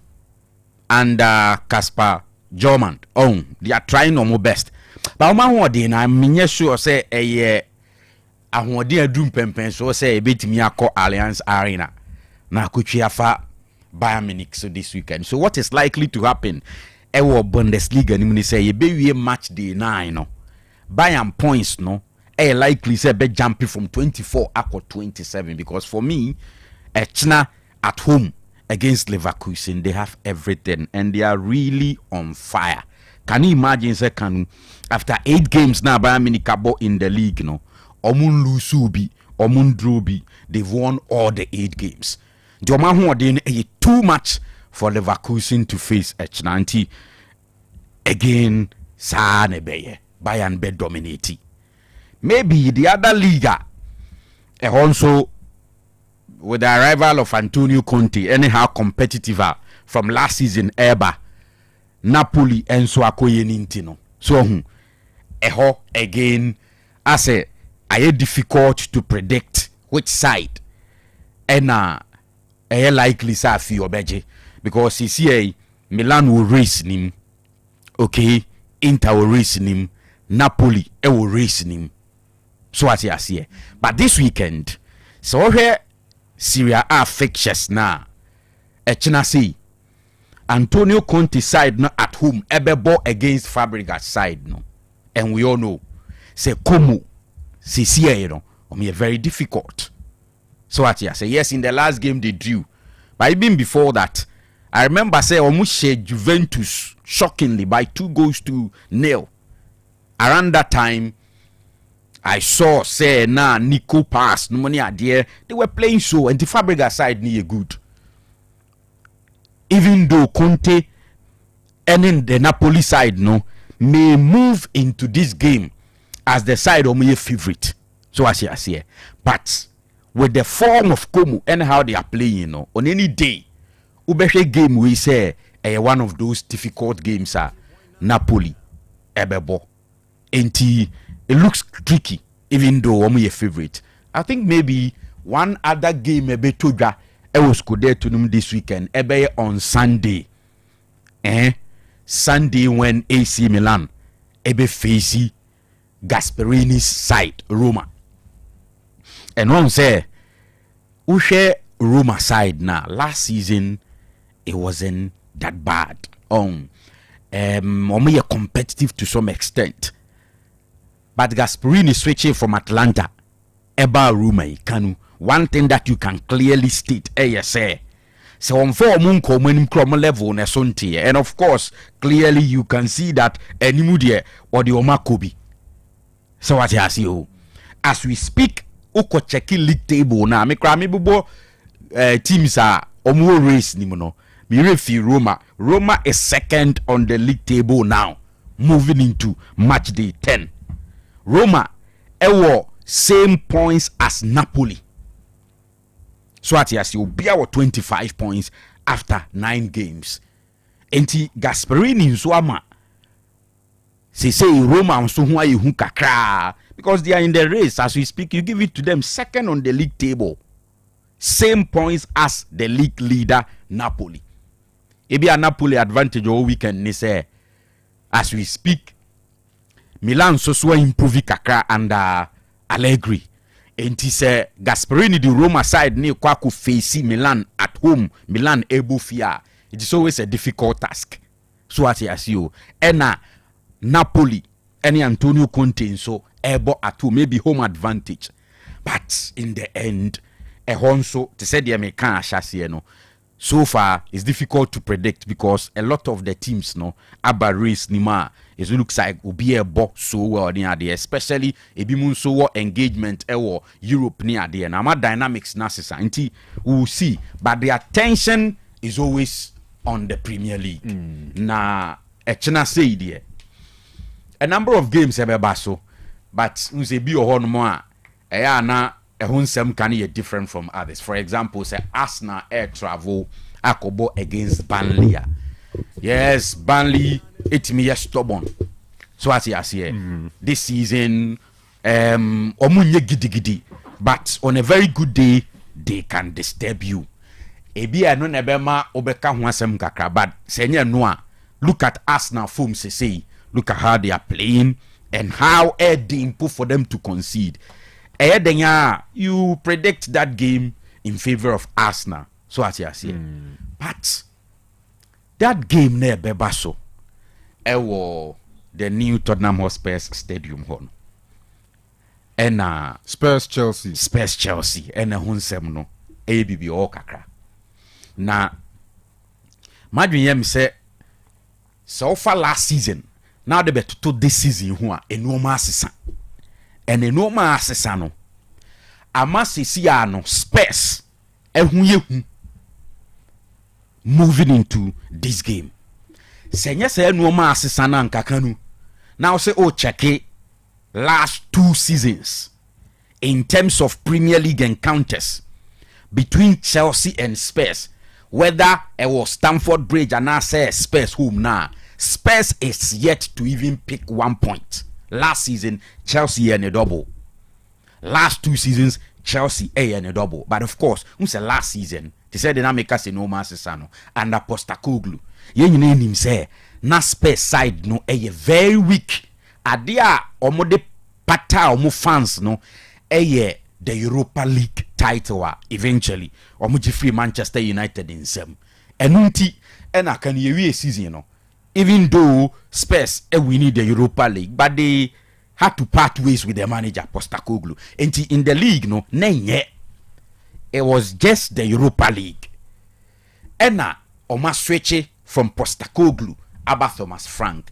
And I can tell you, Sir Kanu, with that change, Ama Spurs are better compared to last season.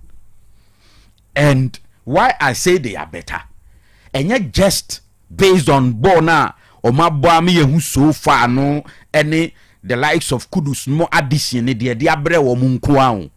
But go back and check the EPL table as we speak after match day 9. Say this weekend here enter day 10. But after match day 9, Spurs are third on the league table. Only a third on the league table with 17 points. Arsenal could have 22 points and what did that first. And Obekaya, ye best season. Make us say Thomas Frank ne the way o city. Anyhow, I know I started with Spurs, especially in the Super Cup, UEFA Super Cup. Battle between Spurs and PSG. Because PSG, yes, I come back ninti. Ya should pay attention to a normal na Thomas Frank Eshishe. But as we speak, you say what transforming the Spurs side, at least compared to last season. Sisiano, they are third on the league table. And Omaye good so far. And yet the same side, not the same manager. And at Chelsea, Kobo, Edietiano. Whilst Spurs, yet third on the league table. No. So Chelsea, Chelsea's position as we speak, ninth with 14 points. Yes, 14 points, 17 points, just a game, 3 points, and that Spurs any Chelsea them. And yet difference so ana but whatever be the case, that is a step ahead of you. But what you see, until that game looks tricky, and so let Chelsea in so former Kanu any consistent this season. Now last weekend, even at home, Chelsea lose to Sunderland in that manner. And painful to the Chelsea fans now. Ding for you to state categorically say ne see last season and last 2 seasons at Chelsea dominating home and away against Spurs, no, the same thing is likely to happen tomorrow. And predicting the game in favor of Chelsea this time, no, I think it's difficult compared to last season, any last 2 seasons. Because no masses Spurs why a ding, say. It's unfortunate. Say Chelsea at Nefie lose to Sunderland.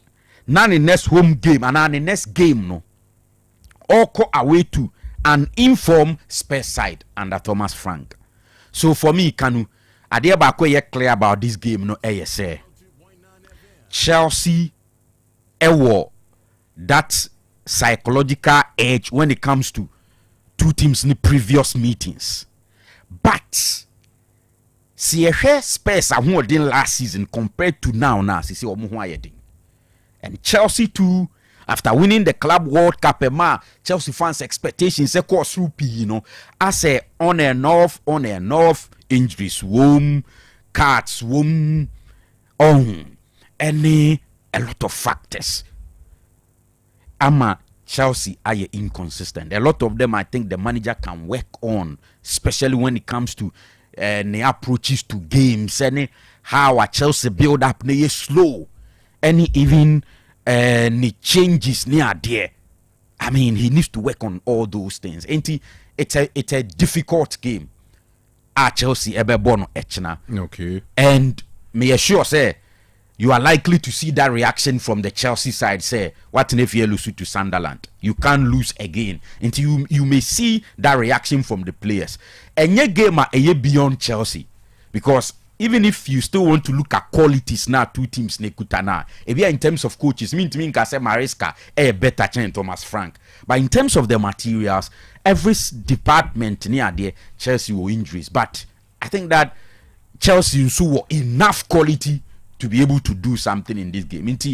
The only way out for Chelsea will game when we say Maresca and aside no, ebetimi go back to how they played against Paris Saint-Germain in the Club World Cup final, and they will be good to go. Okay. Anything apart from that, no, Kanu, I'm afraid say, and you likely said you see last season, no, ebetimi a CB. All right. Okay.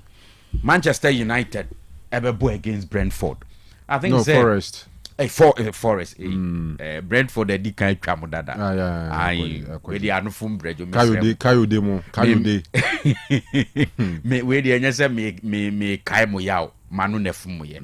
Nti against Nottingham Forest. Oh, Brentford no. Ompo mo so na ye ne omo much na. Na Forest in your home in Yo. So I mean that game too can who's a difference near clear. Manchester United they won their own problems.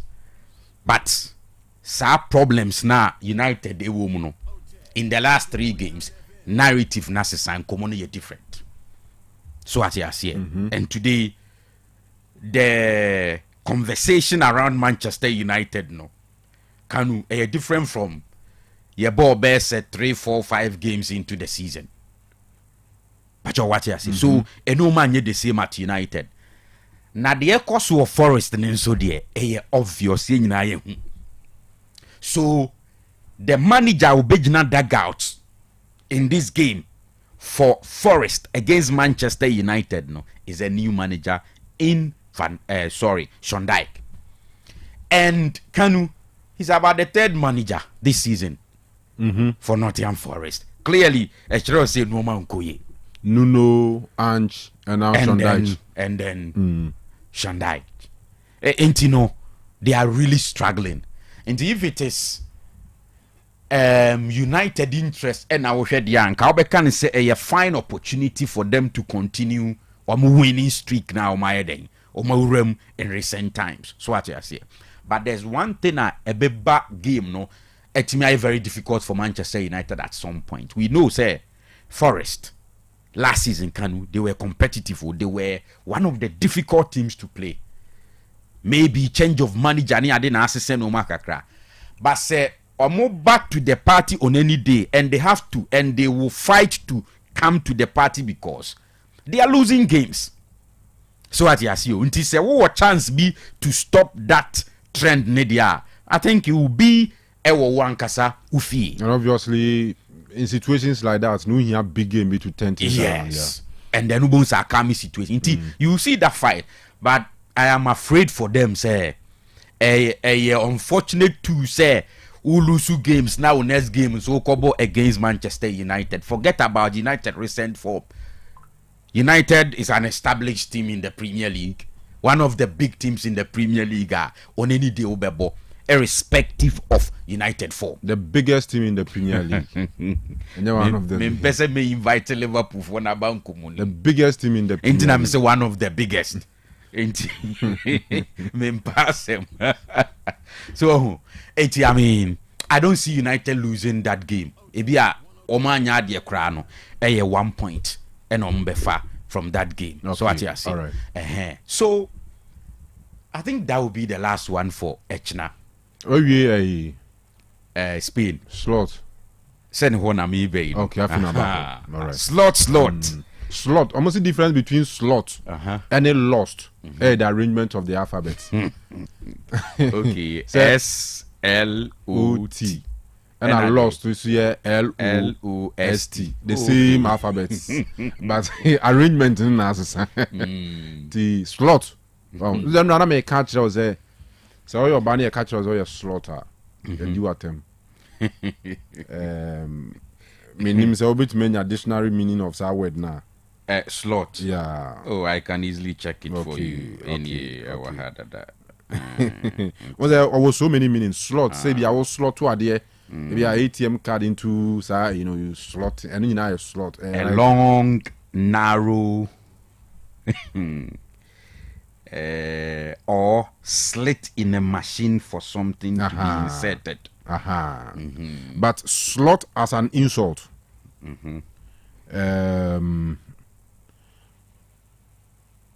I'll say slot has sometimes been used crudely to refer to female genitalia.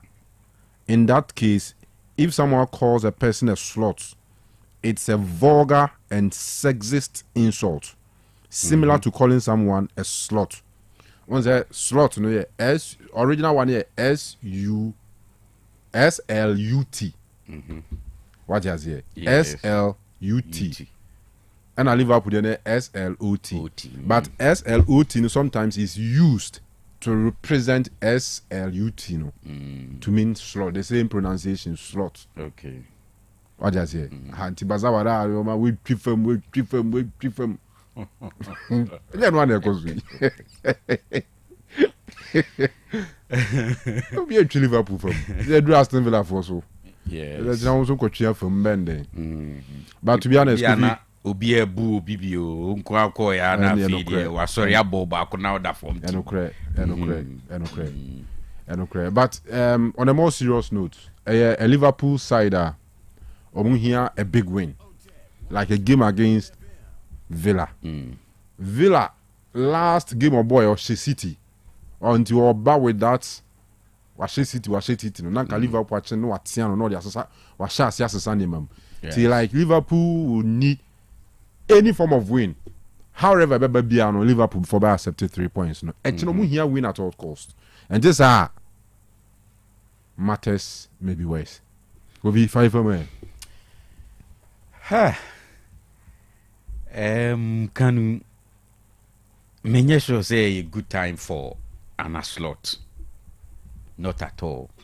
To say the awo can say games BC now be here to turn the conversation in your favor. Say, I mean Villa before this game Akoshe City or by was silencing. Now they are some common. So, but this time under some circumstances are adding. Can you say an slot? The Premier League last season with Liverpool. Can you sure say ubetumi akase woni Unai Emery o the same level. Unai Emery a Europa League winner. Not even with the Premier League crown still an slot na fair. Any Unai Emery. See there wabeji Premier League trophy into bending. Yeah, just one trophy, yeah. And he said, yeah. Okay, who's Sunibi? And Una Emery so onya Arsenal platform na some point. When me am fa anye bibi gidigidi bia te say dey no ye Europa League no. So enti Una Emery is a good coach. Some can even say he's better compared to Arne Slot. And they may have some good points or the best supporting or munkomo. But what you say? Sure, yeah. Enti it is tough. Look, so Liverpool even in the EFL Cup against Crystal Palace on Kanu. Who said that the entire team almost spirit down, including the coach. Team Timiko Doom Pempen so be our own. Yeah. A woman on the field. But ewo dugout was a manager nedie or you very confident on the dugout and hopeful say or be turning woman. In the case of Liverpool, Kanu, even from a winning position, they can switch to a losing position.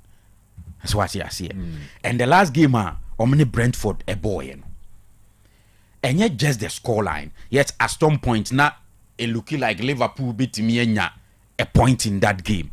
But so far overall team play now. Now who say Liverpool is not really on fire. They don't click. They just don't click. And in such situations, no, the team no rely on say individual players be so on.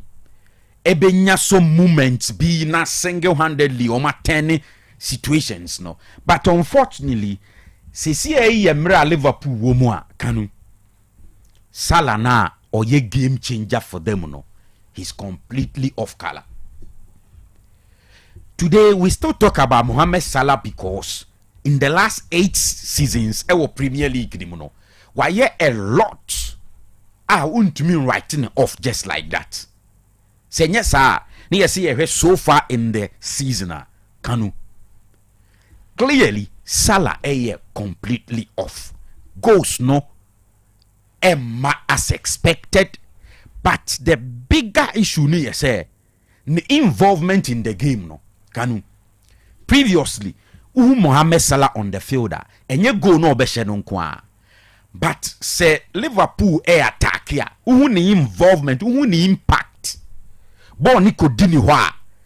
Situation is difficult in power money easy for Liverpool, especially during the days of Firmino, Sani, and Salah. He was really firing, but Sisiano, it's not just about the goals, the involvement in the game nenye. Ena say umani pass ni no lusumpa for him to track back and try to help the team to defend so. Probably because of age and the fact that enye dino enye the same intino. Untimi running back like that when he has to. Enti period we anka coach no betimi rely on sa individual qualities of players like Salah nomni ebi anka kona bi free kick bo wana Van Dijk nso abe pima tumni ade. All those guys are also not really on fire. Enti Amana very difficult. Ahead of the game, Wakasa based on Nkasa ne at some point who say, oh GDA say no mabeti asesa, and that Liverpool can still compete for the Premier League title. But the point is that a league niebo either so be winning and now be draw now accumulating more points. But if you keep losing, like 4 games continuously, 3 games continuously, you are just losing and losing. How then do you tell people say you will bounce back, especially when you losing so or more the money in general no enkoye. So yes, these are the games. Can we be expect to say, oh, Liverpool beat me, they are turning common around? I agree, but the opposition is tough.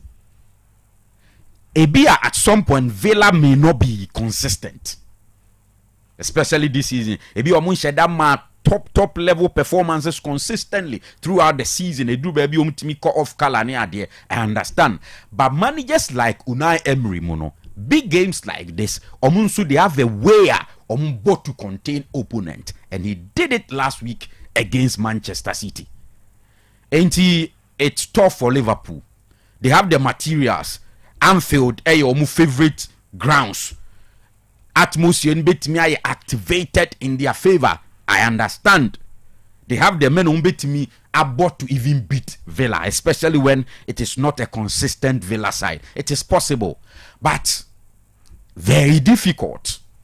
And you know, Kanu, I think say Sechina yebe we sa game no ewo Anfield. Na story na sa akwa say Liverpool anhye but when lusu wabo draw went me and winning and Villa cover 1 point to be a free Anfielder. Me and Yami Wanwa cry. It is still a difficult game for Liverpool. Very difficult. Looking at the circumstances and the situation. Today, the even report says some of the players crumble and so instead they're fully fit. So, aside poor form, any almost spirited war form, and the fact that coach Niso from the bench and yet inspiring enough looks like Nibibian Shedam Koye Mano. It was season I heard him so okay. I feel na Bechresa Ampa we are good enough to handle the Liverpool platform. So there are injury concerns as well. And any good times for Liverpool. It is a Villa Kofa 1 pointer. I will not be surprised. All right, same here with Madrid. Echna, Wamu host to Valencia, El Santiago Bernabeu. And Kanu, media so far, Alonso has surprised me. Unim, during the Club World Cup, me a consistent and hard on him say, or promises say, Obama Madrid I flamboyant. Obama Madrid I a side I'll show ma Obeka say wow, but I say yeah.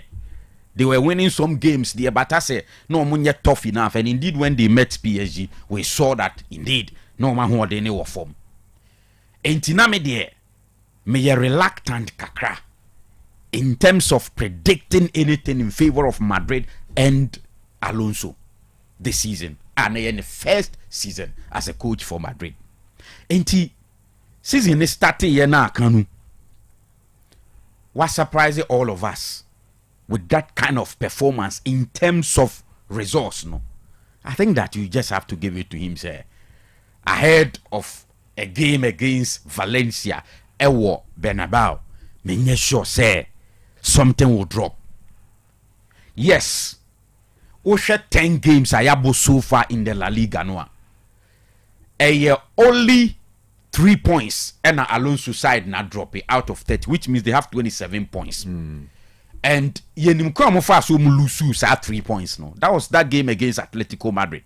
And sada no, it was shocking to almost everybody. Obi and who predicted yes Atletico side never kwa Madrid by 5-2. But say after that defeat no, Oma bounce back. Enti Kanu se ohwe omu games omabo so far na edu baby a it get close. Nensono in the end they are able to get the needed results. And for me, I think that Madrid are a favorite to win. Same as Barcelona Obebo on Sunday against Elche. Yes, Barcelona won issues with injuries, all those things. I think the positive news say ahead of this fixture, I am told say Juan Garcia is getting back to full fitness near there, the number one goalkeeper. But omu problem say bibia nemum menye sure say Elche good enough to stand Barcelona on Sunday. Barcelona fee. So in the La Liga there, Kanu, one thing is clear. Still a competition between Real Madrid and Barcelona. I think that Atletico out of the race. Unless in the next 5 games, 6 games, or mono something different. Until then, it is a straight fight between Barcelona and Real Madrid. And so I always say this so far now. I think it's a weekend way Madrid against Valencia, Barcelona on Sunday against Elche, and yet one of those weekends are say okay, Baku fix an dinche Baku and now say you are likely to see any of them drop. It's here. It will be one of those shocking weekends experience in the game. So I am tipping Barcelona and Real Madrid say weekend we be winning the games respectively. All right. Kwasi Ajman born in Zamai with Facebook live stream na say na hwana insuraba kwabi or say good evening Kanu, please tell Kotoko management to sell every player that they can make money from. I'll say greetings to Ofaki, formerly of Central Market Pentagon. Oh, Ofaki, me I'm telling you. Okay, Ofaki, now you say you are friend me. The United share. The Brighton or before the Brighton game, no? Yeah, or friend. Ofaki, any papa. Oh, okay. Na say na as a ye. Mohammed Desmani. Good evening, Kanu and your crew. I'm watching you live from Adanse Dompoase. All right, Nana Kwajoba, watching you live from Adised Executive Hair Grooming Lounge, Abyss Park, Ashtown. And at Danny Boy GH, watching live from Angloga Junction. Or say great show. All right, so no sooner fanye a very quick turn in Mra Yabana. Yabeshe stories account on the no so nkomo ede amamo. Enye video in free ha. Aha, Otec 102.9. But before I'm a Kogofi, my main announcement in film, sir, Obi pay full house from 3 bedrooms, say 3 bedrooms, 4 bedrooms, 5 bedrooms, by full house. On bezo ni obi abeche bibia. A full house na rente. Aha. Enti agent for we dey mutumi bam. Mutumi bam. Ono amakwan. Enti mutumi bam. Enti mesro fear out menka ana agent a wo bi no. Me the number ni tuja. Wo frɛ nipa no amfa sisi ono abɛfrɛ back. So what you say? Nipa nani abre osi kumase ha baby a wo bia no opɛ. As far as the ye see ye say kwan bibia ye nsuo flow nkania wo ho ne ade. Full house now no parent you. Full house. So you free 3 bedrooms e konkon ade a qualify for sa she say. The number ni 0205 143209 0205 143209 0205 143209 0205 143209. All right, yeah, but here. And sana nubinasha no manabo. And some pain no. Amuzu bitters. What's it? Amuzu bitters. Amuzu bitters.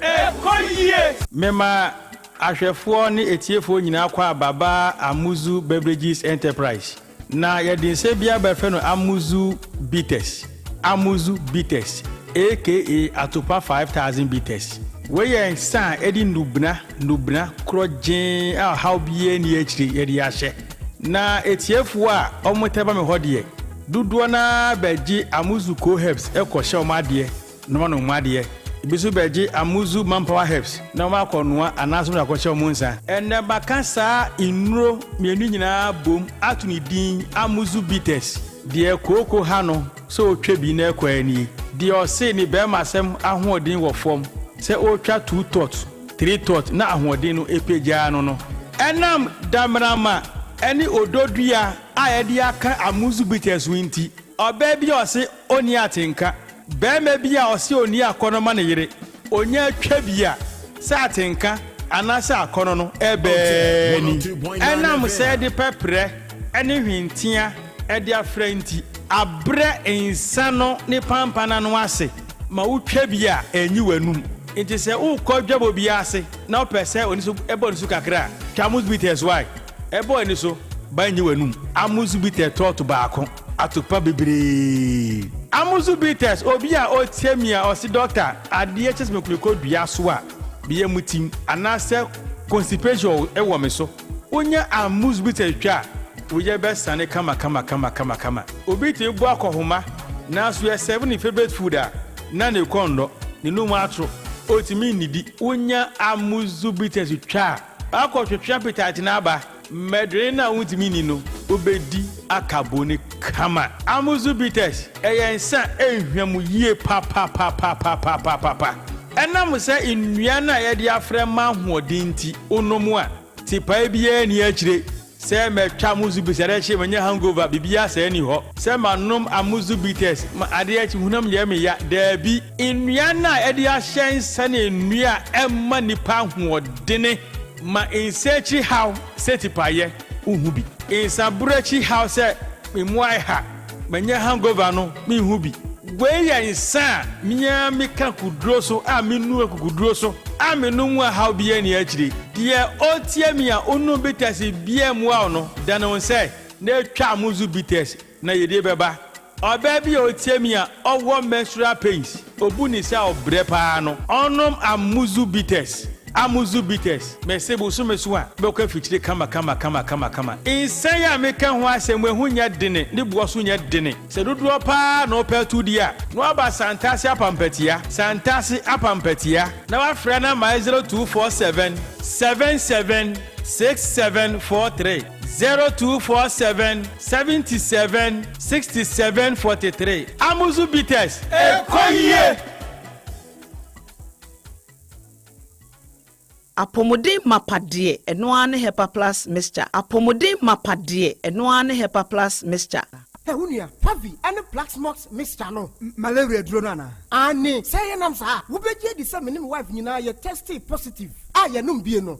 Say a kuma malaria one 102.9 negative. Ade ho. One ma wa ye hepa plus mixture no. And wodi we nsu aba. Sentia. E was a immune system. E strong de bia. Enti Pavi E support immune system no. Na Plasmox no so e tu malaria no gu. Malaria symptoms. E te say etipaye, afiafie, wonu mu ato, ahomre no msa. Achakura 4 days. Na Pavi ene Plasmox mixture. Wanu no e tu malaria na se kura. Anya sa dia ko hu doctor. Fra 0542 778572 and 0542 807907. Magie drone di pa. Pavi Plasmox and Hepa Plus nyina. Apemfo abato mo manufo. Enu kwada woni mfiedu mienu kan. Our pharmacies na herba shop. FDA aje dwede nkrato yatum. Hey, Opani. Mashusha wache. Se perfect series books here. Oma me koto obi ma me ma no. O wajajai. Abua wa mo se wo tumi kenkan kama. Wa kabrofo.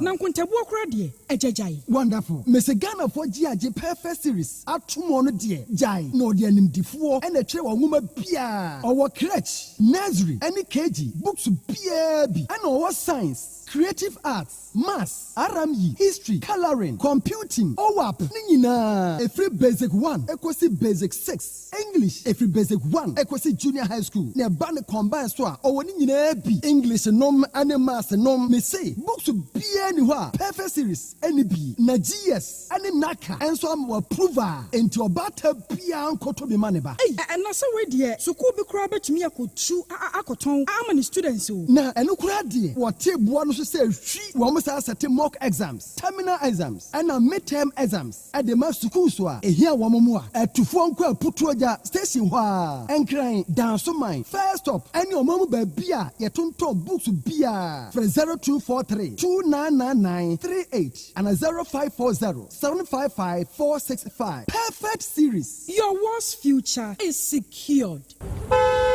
Okrukasema bibia yeshushuri. Internet. Ade hu hia pa. So we stream your favorite shows, so we book game, and a video call, and I know what do be ya. We hear internet, I know what thing. Ubetia ye juma frifie, wabra unyo how bia. Ya de abefun fidie nam abefu kwan so e de dache ben. Ye nyuma refo e wo homa abrebiara. E mo bi na uhia ye wo homa. O man mu ba bia wo bia. Hwehwe Kenny Rose Wireless 0208 2810. Kenny Rose Wireless. Internet 102.9 Me kopena, media de say. Me kopena, media she say. Me kopena, ye kokoko say. Sakofa pepe powder me kwa ujawu me shishi. Sakofa pepe powder me kwa ujawu me shishi. Sakofa pepe powder me kwa ujawu me shishi. Sakofa pepe powder me kwa ujawu me shishi. Me kwa ujawu me shishi. Me kwa ujawu me shishi. Me kwa ujawu me shishi. Me kwa ujawu me shishi. Shishi wrong. Everyone be da every sound cover. About to keep a video. We sound cover. Pepper soup where you know. Pepper sound cover. Sound cover pepper powder. Shishi raw. Sound cover pepper powder. Me powder. Shishi. Sound cover pepper powder. Me powder. Shishi. Sound cover pepper powder. Me powder. Shishi. Sound cover pepper powder. Me powder. Shishi. Me powder. Shishi. Me powder. Shishi. Me powder. Shishi. Me powder. Sound cover pepper powder. FDA aji ejadi nkrato yatum. Ensana nubina shano manabo. And some pain no. Amuzu bitters. What's it? Amuzu bitters. Amuzu bitters. 102.9 Otec Sports.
Bunyaso the Royal Sports chatwo ewo na wotwe yimu ne bosome yimu mao ewo kasafidie ya so na messages no de ebi egu akire a beba so abekan later on wonso betumi de wodi aba wo beso de fa WhatsApp so a 0505225578 0505225578 na sam rekrona no ne ka mo se yenuanom bi so yadwuma Otec FM ha wo mo enso epe single room arrente enti yebesere se modima so be fam na afei mo ametumi aboa in that regard no mo aboa na safo no nsa etumi aka enti abusanfo we de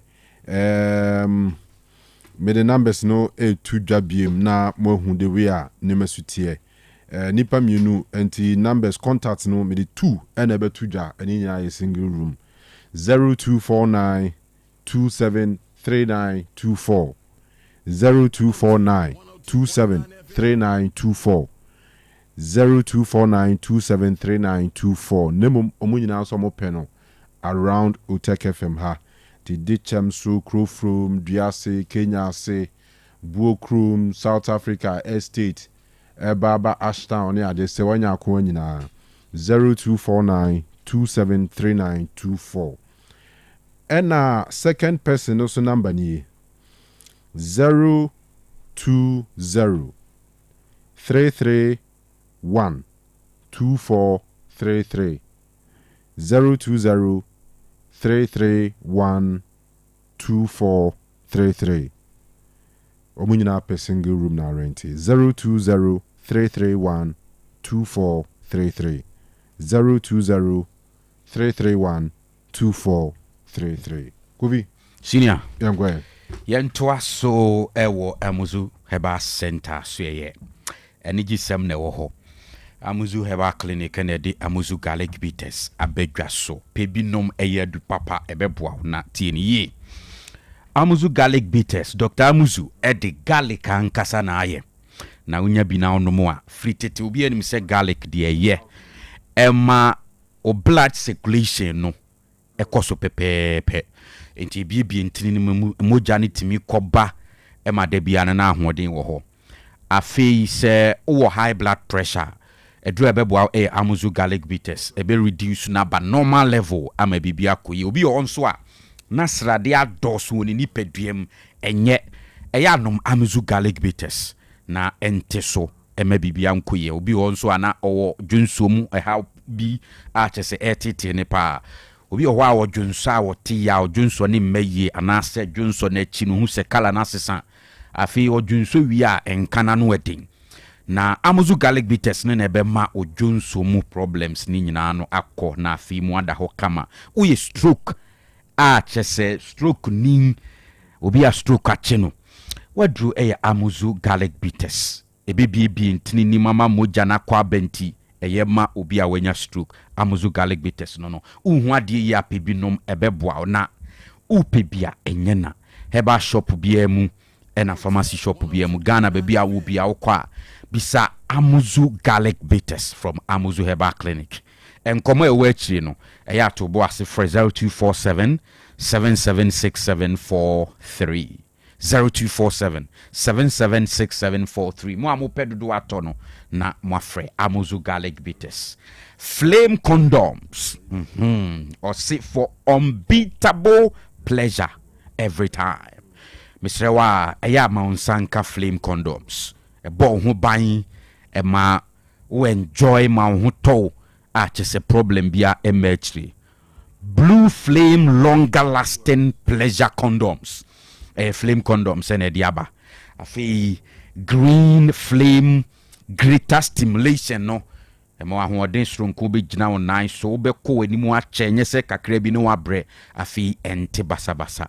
Enti condom no ade a flame condom or say unbeatable pleasure every time.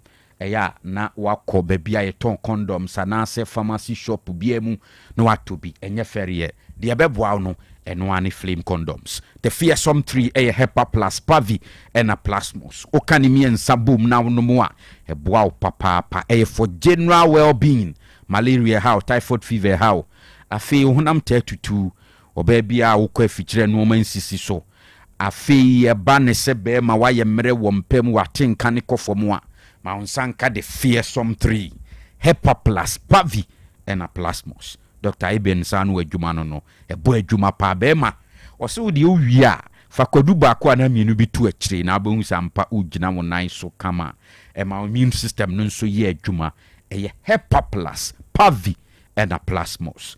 The fearsome 3 no abone mrane sa no akotobi o pedodo afre 0542 778572 and 0542 807 907 and 0591 367898 hepa plus pavi and a plasmos no amanfo di ho adanse enti unsunu mbine di adanse Abapa Enterprise eno mapanko a na yeton na nigisem ne se utimi ko online na woni ye digwa ewo Abapa Enterprise anase ubitimi nsoso akọ www.abapa.com na fi wahwe nuoma ewo nyina ope eye mobile phone na to ope air conditioners ope washing machine anase uhia TV ope fan ope fridge ana mattress home appliances ni nyina ubenya bi ewo Abapa Enterprise na omo washing machines ne de ebo adwuma pa mesre wa betimi akọ App Store na Play Store no download the Abapa Enterprise app ne their two phones so baby a wo bia de obeya se obe order o de just order within 24 hours Ghana baby a wo bia no ma dia bro kama wo kumase a eya kota for my 3 Abapa Enterprise eben Sakasaka Park number is 0593 391848 and 0593 386133 Abapa Enterprise or see so convenient. Kojo Reko Royal Enterprise and the Reko Heba Mixture aka Okurasini ne Dunaba Ubi e ka ho asem me pa cha osisi na ye oya pe Reko Heba Mixture nenum koku how anaasɛ ɔbaa biara ofichi komu ha wo de no ɛma koraa ɛyɛ anom reko heba mixture bɛnane mogya ne nyinaa ma bibi aba ma body ni mu ada hɔ kama afi infection ahodoɔ oto ase taa twetwe sciatica bɛma bia o pre a awo ɛma waduru ɛyɛ reko heba mixture o krasi ni na duro no yɛde nubnane han ne ade yɛ nananom kwan so ne ayɛ ne kama ɛbɛboa opa nti ya pibi o tafo a kɔ ɛyɛ top amazing herba ɛwɔ tafo methodist dining afi ko dani herba bi ho misty herba Freddie Men's herba o wagye so nso a tumonde bomodin se obekɔ adweso government hospital ani mu hɔ abi ho mo am wotachima mu tie ni nyina ukɔ free fm abenya reko herba mixture ni bi atɔ bo ase na wo a kɔ time fm na kɔtɔ bi ɛwɔ hɔ Kumasi Patasi Blockhouse obekɔ sack pharmacy no atobi misty herba wo mrom apedank e wo mrom posa e wo mrom ho nyina akɔ abenya bi na afei promise herba enso wo Oyerepa FM dine mu okwa pisa reko heba mixture na tobinom heba shop bi mu wo Ghana ba bia obenya bi ato obetimi afre 0244 470067 na waje wo de it's my kitchen restaurant ejina ne nai so se de ehwa na obi adidi ma ne hoto no na tie ne ye open natural fruit juice in different flavors e bi ho omo orange ho tangerine ho mixed fruit mango and a pineapple ginger afi promotions ne da so ginam e ma na wieye ubenya ewo it's my kitchen restaurant enkwa ejuade bia eyese obeto point and kill catfish back wia aduane bia upe bia say fried rice jollof banku oka na omde no aka ho free untuaka afi ukwada bia pizza Wednesday buy one get one free uto pizza ba kwa ne de ba kwa ka ho uto mienu abenya mienu aka ho uto miensa abenya miensa aka ho ni nyina je say it's my kitchen restaurant Thursdays nso banku tilapia Thursday uto banku ni tilapia ba kwa na omde ba kwa ka ho kama when je best international ni local cocktails ne cakes and smoothies ho a call it's my kitchen restaurant weekend abey ope baby aye floor aye CCM no akoye o program bia it's my kitchen restaurant de na kama pa bibia bi wom onfa bibia anko no anse wa dress no akọ yes enti eno anse oni ombebo nkomo na afi wa buki na de akoye program no it's my kitchen number 0265 707070 and 0248 865046 Babayara Stadium. It's my kitchen restaurant. Eben traffic light na shenin so say it's my kitchen. Eda sujina ne nai so pampia che say ehwa na obi adidi ntukwa na wakodidi ama ho ato ehwa asem eno no senior yemko anyway yo yan shase from Bechim and Wamone nations against no call so Emma enya de so bia de ball to atenem to game near and they still made 0-0 ewo na fosuji abo park Frimpong Manson's first game in charge of nations no wa pick 1 point I think our first point where we ana nations no that's what I could not draw my main check it but and then no and they 0-0 and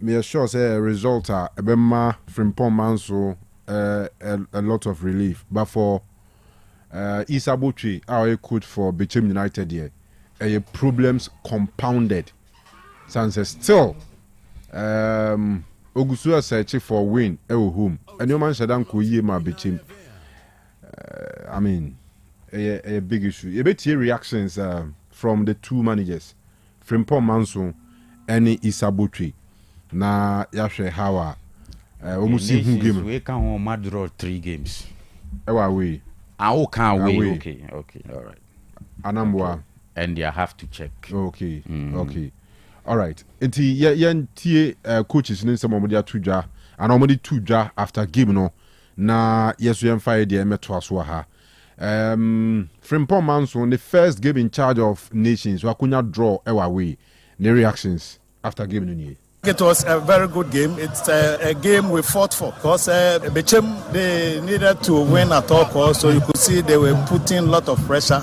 So yes, we will have to always make sure we close them down. We close down the spaces And for me, I think it's a very important point for us. Do you think the boys are beginning to assimilate your tactics and system? Yes. I think it's our first away point. And for me, I think nations have been a good side all this while, except that sometimes you do whatever you do, but the results will not come. But I think the boys have done so well. What must change going into match day 9? Yes, now we are going back home, and then against Hohoi, yes, it will not be easy. Now you cannot underrate any side, but we have time to train, work out, and then we try to also correct the mistakes here. So for me, I think it's a very good beginning for me. And some pain no. Amuzu bitters. What's it? Amuzu bitters. Amuzu bitters. Right now, Stephen Desmond Isabotwe, head coach of Bechem United, so post-match reaction here. We came in with a 4-3-2-1 and we went in with a 3-5-2 so that we can dominate the game, attack more. But it's like we were so defensively that we were making a lot of mistakes at the last third. The decision taking has not been very effective at all. That is today. And what I was expecting from the boys was not there. I mean, the telepathy of going through and the penetration was not being there. Honestly, I'm a little bit disappointed. Well, 1 point here, the fans are frustrated, but what needs to change going into the next game? Honestly, our final decision has been a problem to us, and decision taking is a key because at the end of the day, if you don't score, that is what will happen. You can see from my back what is happening, but that's the game. Yeah. You understand it. Yeah. You see, so I know what is happening, but I don't care. All right. Enti yano ene nsemo a papa no edi tudwa ene Bechem. Yaba behwe etina kensi a eno so eba so between Hohoi United and Midiema. Yaba so later, but then chance with Bechem still almost struggle in search of a first win of the season.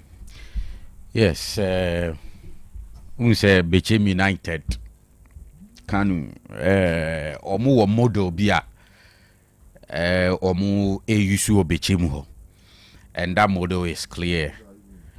Omu no they groom and sell, and that's offer bi bana yen kwa dia they will just sell. And over the years adia omaya ye ni ye no say when others leave omu were a way of replacing them Bechem United and you affected so much say because make a relegation. Yes, so this say Bechem United the Tisika top players can see from other teams to say the others and so model no is clear. And over the years I think omaya in a year pa and sure it looks like almost every season be a teams are a man for call more players Bechem won't be pa inti omodieno. From where I sit, Mimi Huni said the Premier League status non kwano enough for them. Yes, if it happens, yeah, waji FA Cup and say wako J Ghana Premier League but sama na omu that premiership status non kwana they are good to go with omu model neni ade. But so far Kanu after 8 games, so Bechem United position na 14th. Awaiting other games of Ebaso Echna Sunday, so it could even change after Echna any Sunday games. No, Entino honestly enoma enkoye for Bechem United. So what you say, and I think say they have just a win in the last 8 games, and omo a draw about 3 games, a lose 4 games. Any idea? Intino clearly they need to do more, but mihuni say Kasim Mingle free one o man shed down replacing with obi a onu nso yenim say oye resource oriented person and in terms of the playing body even last season with the yentimi anka hwe kran we can talk of from left back Aqua Kotoko and then Aziza onu nso adjoin Kumasi Asante Kotoko in goalkeeping in ade. I think that from the look of things, no, I will say yeah, koye ni muno Kanu. Omutimi pushy guys, no. So especially the new guys no my recruiting to push the club forward to a certain level. Ebi ombetimi are getting close to even the top 4 there because we've seen Bechem United in the last few years. Do baby now we are very very competitive. Mimpo the other day I was proposing say if there is a way Ombefa Kasim Mengel back and come because it looks like technical department they need to beef up the technical department. So and for them to sit at home Ombe draw against Nations FC no menye sure say a scoreline Ombe pay because after 8 games where we need just a game near day, you need to win more games and make sure so be pushing yourself up near the we share the dynamics of the Ghanaian game non so chances are that Ubo Fino and na ubetimi win compared to away. So enti menye sure say Bechem United be happy with 1 point no. But for Frimpong Manson any Nations FC there, I think a good result. Because Kanu the Ghanaian game whatever be the case or kwa away na unya a point at the Bafia, it is celebrated. Even with the big clubs near there was certain venues or mukonom the 1 point bar or me okay inti Frimpong Manson when ya a very short period with the Nations FC side menya sure say enough say really a best some big gidi but so first game in charge Oko Bichim Nana Fusuji Abo Park now the 1 point every bar. I would say Mr. Frimpong Manson has started the journey well at Nations FC. The aka how to make sure say at home and so omit me a picky wins no a picky more wins in particular. So intermediate I think say Mr. Frimpong Manson has started na if he's able to continue this way, Kanu me sure say he will do well at Nations FC. You say near 1 year in the last 2 seasons league you can only have that belief in him say he can get to a certain level it be a Nations and because he was good at Bofo and no more of the field issues near there on your party ways. Ekofa your friend is say Go Stars now Go Stars and so struggle. Then the next season, which was last season, Kanu, I mean, he comes to win the league. Ain't and yes, surprising at all, say, well, leading Nations, and the Akofa 1 point, it will be him, especially a struggling Bichim side. But me, who say, was starting ya, will be me a build on it, and the Akonenim. But for Bichim United,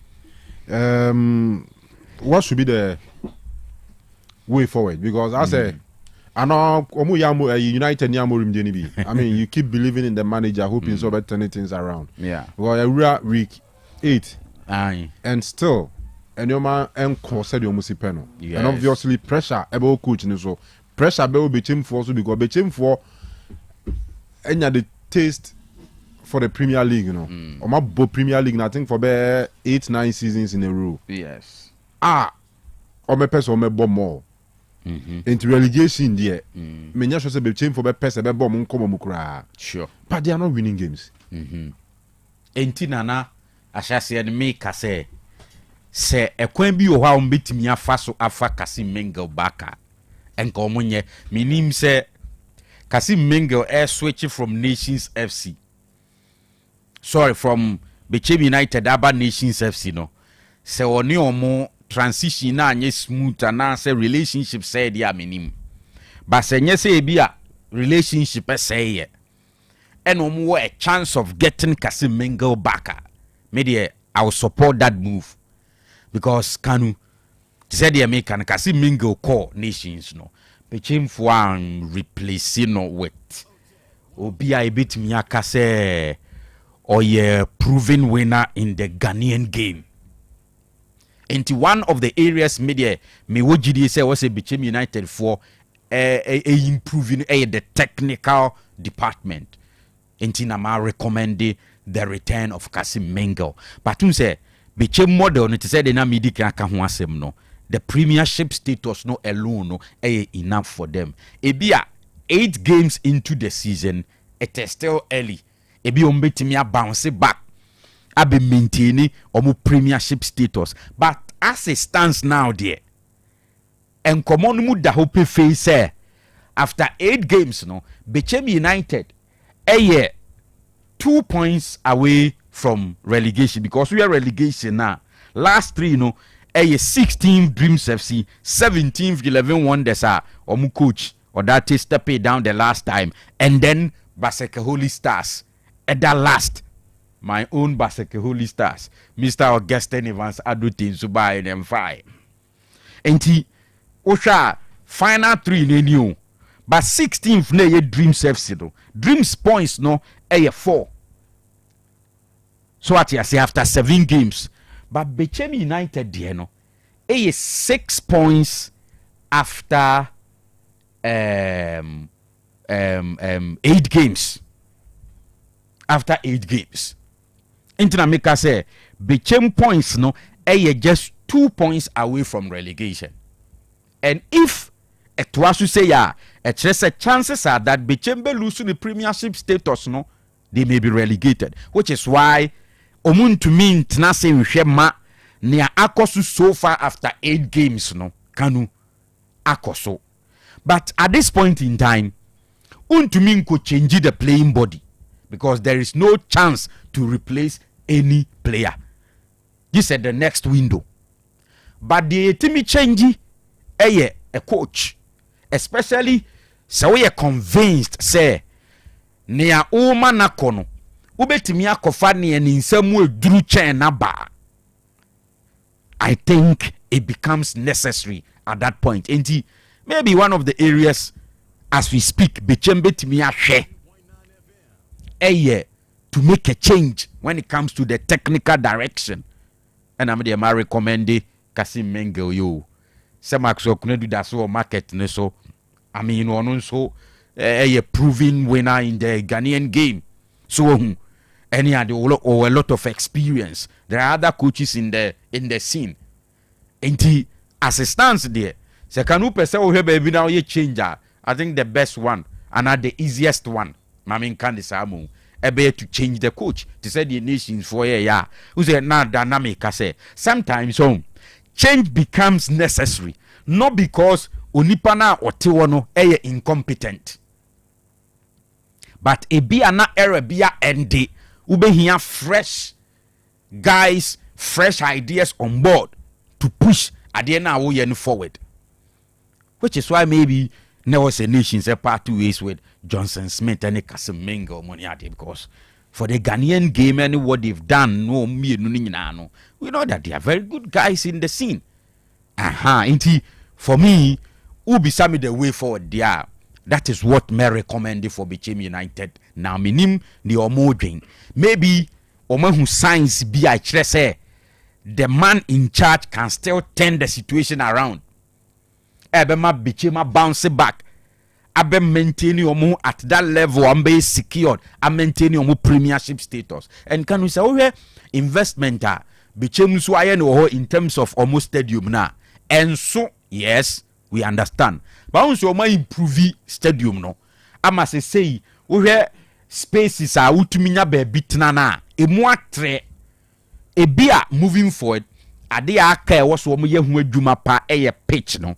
And it's a general problem in Ghana. Most of the pitches are not smooth enough because most of the clubs may not have the resources say be omu for hybrid EB. But even with the local one in here, we are no crown say omusako hu ya ombetimi inti became so on with omu clubhouse nini ande I'm not sure they would want to lose the premiership status. Inti the way forward, I think for now there ebe to possibly change the manager in charge no before from ra and see say and come on the best sense and kobane sadia it will be very difficult. Bechem, what is wrong? There, of course, with Bechem. Kanu, you won't say season no. Best start here teams, Obia confirming the coaches for the season.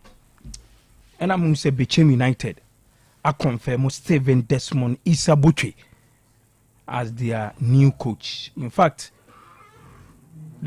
me take appointment and me place a call to Bechem. Mse Bechem there your friends say wo.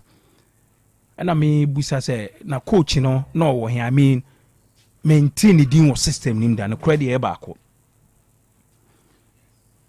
before an appointment no me share the name teams a okokochi enti na me try say menya information e de afa no ho menya ana me frɛ ye nuanom bi omo obechim if I be brain so ka so omo share the name no the only thing I me hu ye ni say na or former coach for Kotoku Royals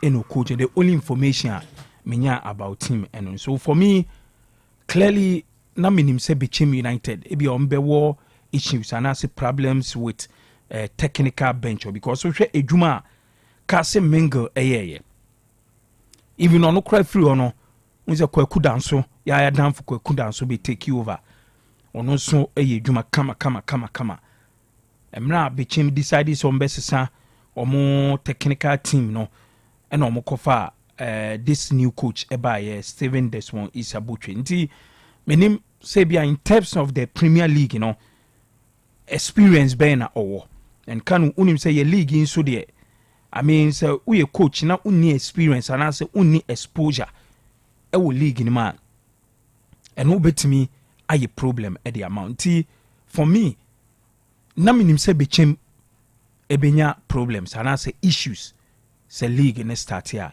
but Kanu say why Bechem so we one team even in a season omonya a good start no omutimi wie that season krano omutimi ya de pa me kind last 3 seasons or so last 2 seasons more and also so man started that was when this former Karela United coach Kobe could take you over our home unso omonya a good start but every year no omunya a very good ending in the league. So this time, Bechem United enya a poor start. Is a league table now. Senena Kofi Kanu 14th on the league table with 6 points. And what it means is that say weekend ye say dreams ewini na brekum Chelsea ewini. It means Bechem United ebe drop to the relegation zone.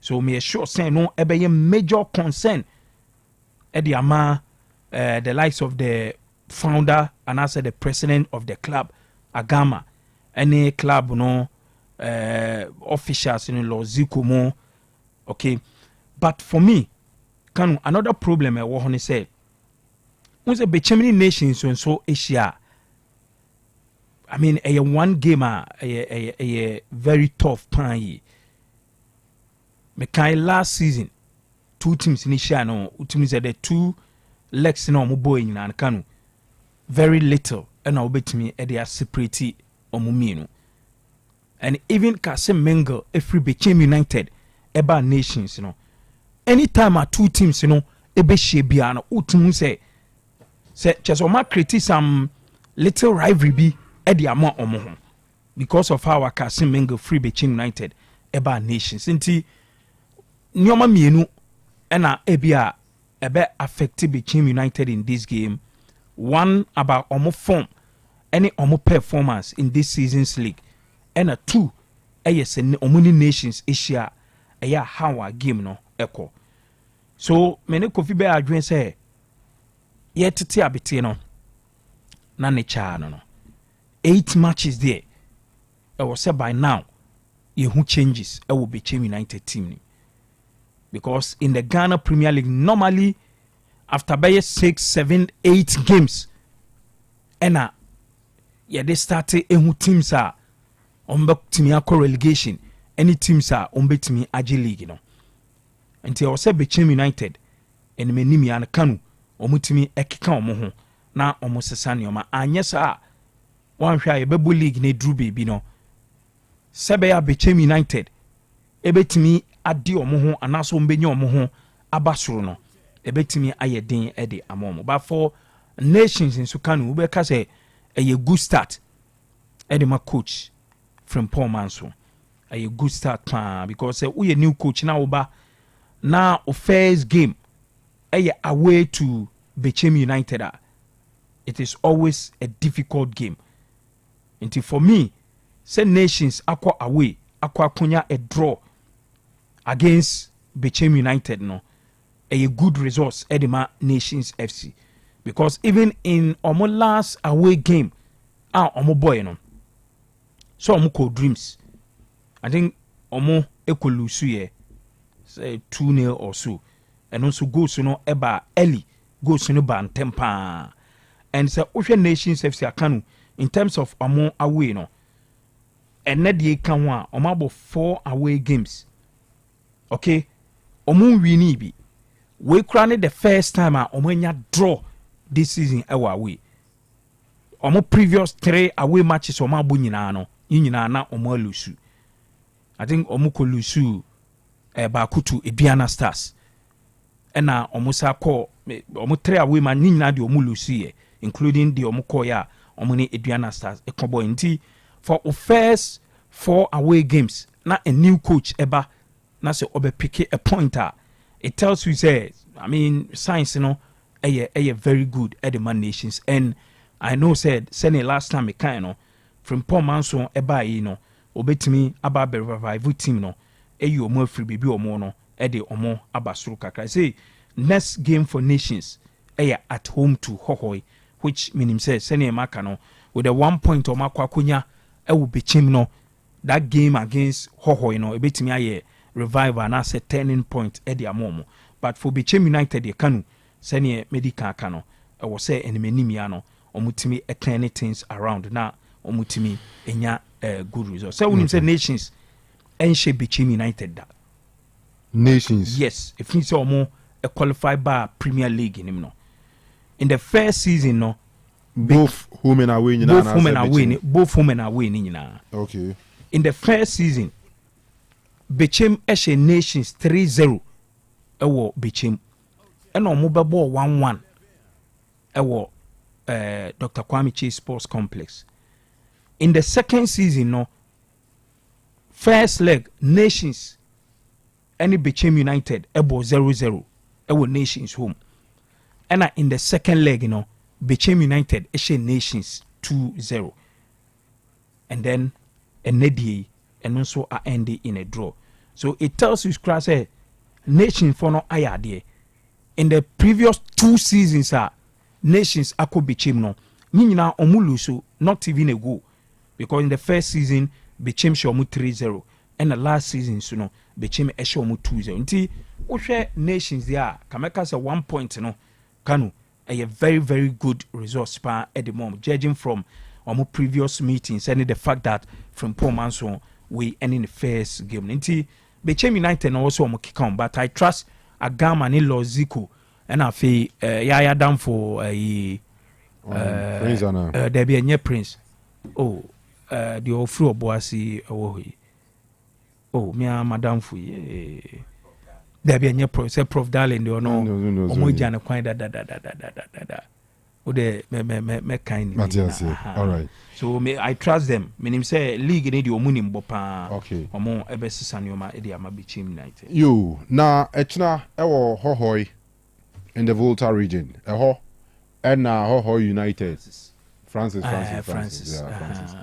Hohoi United and bubuku from Midiema e dey boy ni enya asem ketwa Midiema for no so afi mza yi no mokoye no Abidjan no so on so ban fa so pa comedian ma for season e koyie pa but coach Abdul Bashiru Tijani head coach Emma Hoho United ahead of the game. Since we came back from summer test, we are preparing very well for the encounter against Mediama because we know the task ahead of us. So we are ready. We know them and they are the current league leaders. And they are informed as well. And they have a very good coach that we know very well. And they have a very good experienced players as well, especially in their midfield and the flanks. So, but we are also playing very well because we are playing home and we need that from the So we are going all out. So we call all out against Mediema Ochina. I think it should be an interesting game. I mean, a big game back when and a big game, I'm sure say.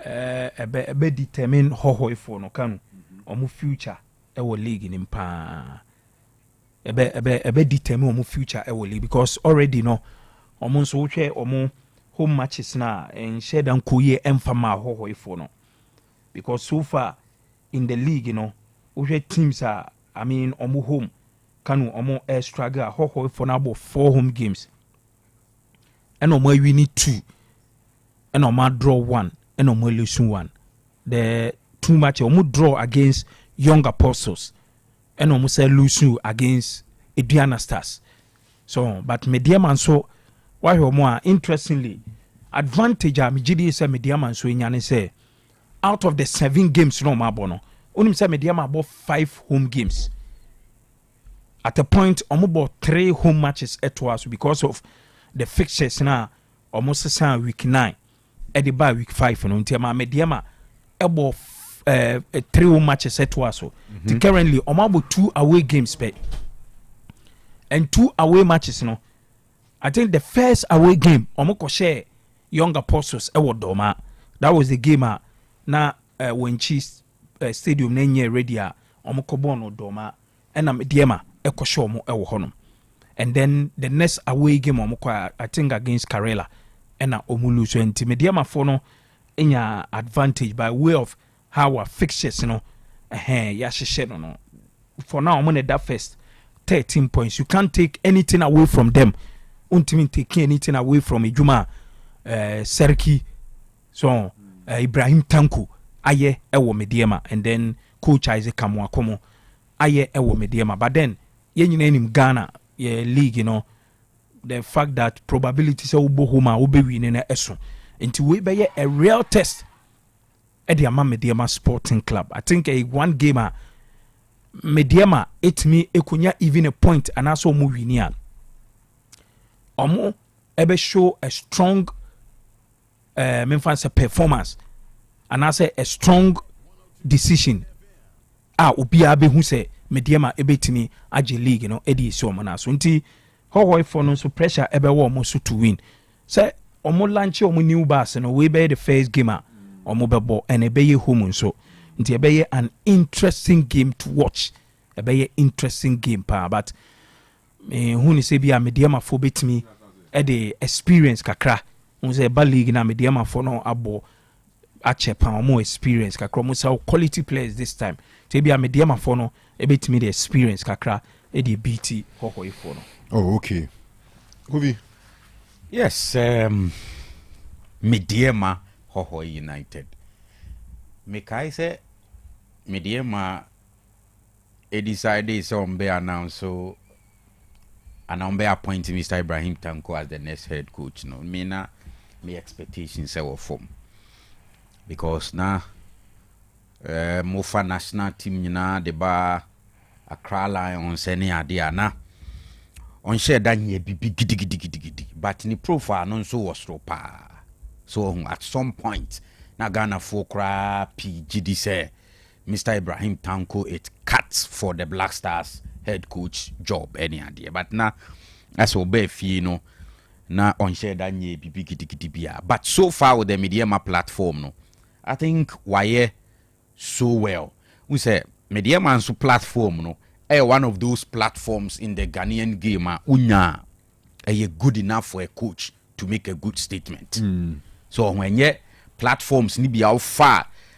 and no money adding for you to work so auntie as a so far no he's taking advantage of the fact say platform ni good no they are shishe and no more konenim kama I mean they are on top of the league table so yes to say they now work and omabo more home games there but last season ewo TNA Park one and a TNA Stadium one a free park a stadium no Mediama were struggling to win games they will fear at some point last season no more chire o mo pa even now no more almost struggle but yeah. So and all of them put together no I think you can credit Mr. Ibrahim Tanko so obe fat team no improvement aba so all the total coach nebo somewhere last season asase na nenye so enti media medical aka say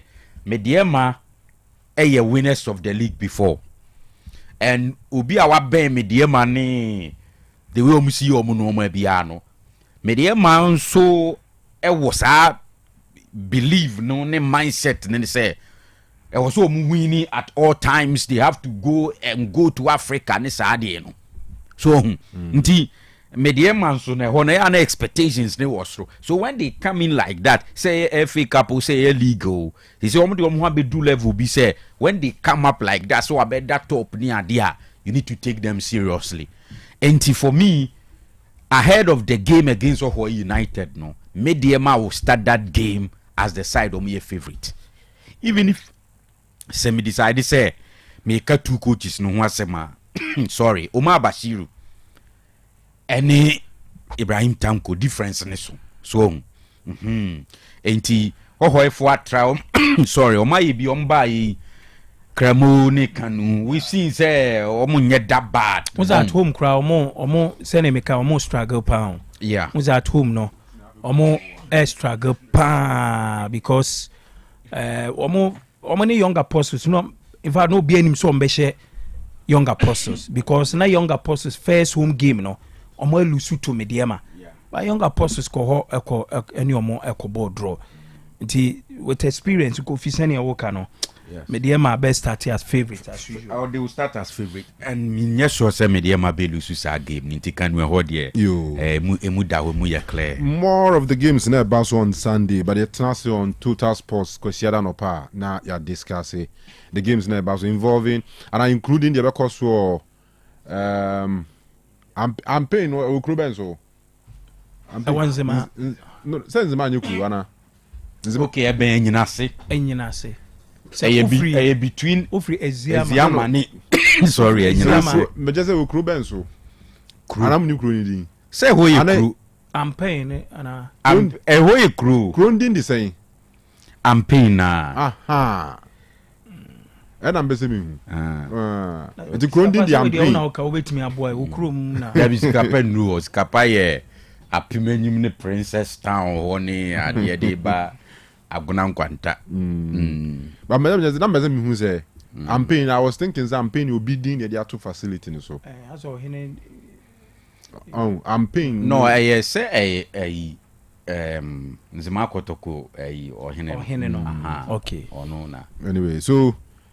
games ebe so nyame aduma kwesiada no has e campaign oni basake holy stars ho na nye nkrofo de se kwam krom okay me kan bibisa o de me because yeah omo ohwe CMS cinema yeah bo match omo unse stadium no omo cho stadium ni din a no ma chro me de minim say sorry between Eziama ne enyina se na kono mizobra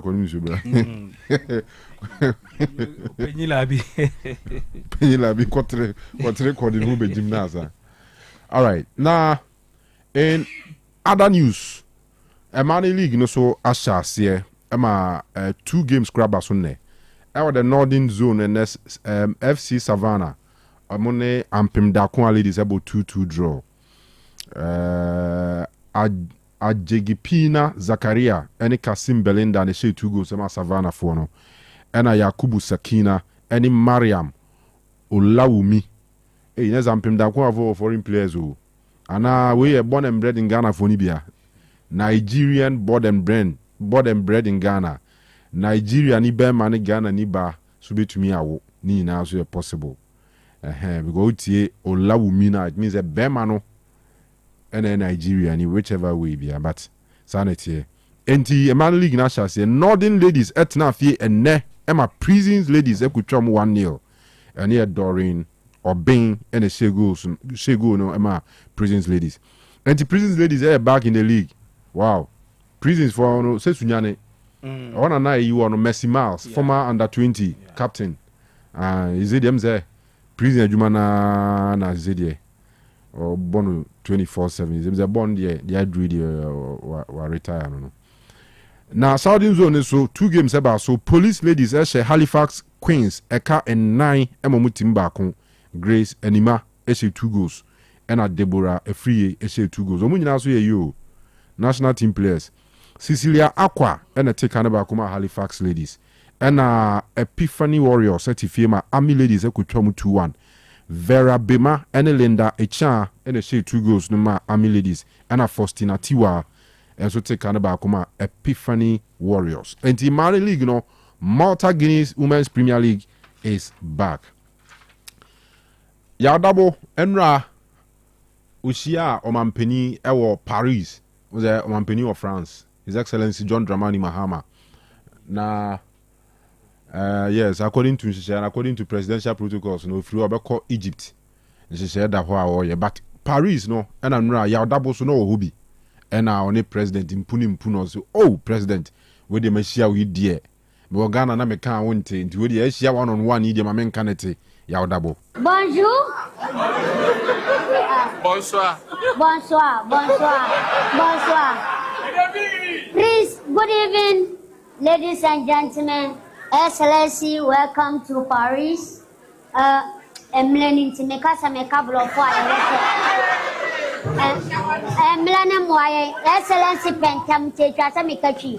Excellency, Yadawase, Sawa Babes Lai, Ewo, Paris. Menso me free, Ghana ne bae. Na adiaba kwa, me was sports, me de boa baso. Ghana football, na baby a Premier League no, na mobo. Because bebo season na we na, ubet menya 2 billion, uwini ka na. Na oba no. And she say, Biaba, answer na bebo Premier League in the crown. Yama titis can 10 billion. Yamo and Sama Excellency. Na Premier League, Omunina, Uwiniswa, Unya titiscano 20 billion. Na Nina Chino, me into football. Double me wa academy, Papa, me fan call free streets, village, orphanage. Na me ma campe o me won kwala more than 30 me ankasa me fidi o ma no pa wi anwumle na support na abama Premier League no yenya ye academy ne nso ye bre ye hiamoa because enne ya qualify for World Cup ye ni age but yenya ye wo ase no yenso ne tete nkwala na eba sakura na wo fom no wa hu bo ne bo a obenyina o hu bo ne bo enti no Excellency ye besra o say Chawani Nabasha Gabo Soccer Academy, any coach football, any academy aka Ghana. Thank you for this opportunity. And sana lubinasha no manabo. And some pain no. Amuzu bitters. What's it? Amuzu bitters. Amuzu bitters. All right, so when the Yadabo editor mampeni nim say waboa ama Premier League ni sika bemu a on try na nhwa asie ho enya asie ho no mampeni ku for the babem asie ho 2000 asie ho okay asie ho slogan Ghana a country of slogans asie ho any esro ana ku for Dubai esro ho number 1 okay say ho no and number 8 number 8 number 8 aba otie and now but otie ho nsem no otie opa ye wo kra na ye ade na ade ya ade a mema you number 8 no class san we say there is power so we me am boss want to me finance want to me is my boss want to me is my man okay see I'm with power now can say oh no to show the strength and the power uni pass say what in Ngani as here as this man is up MPP MPP say youth organizer for Aswansi constituency oh okay say the motto ni all inclusive obi a wombi yes any bro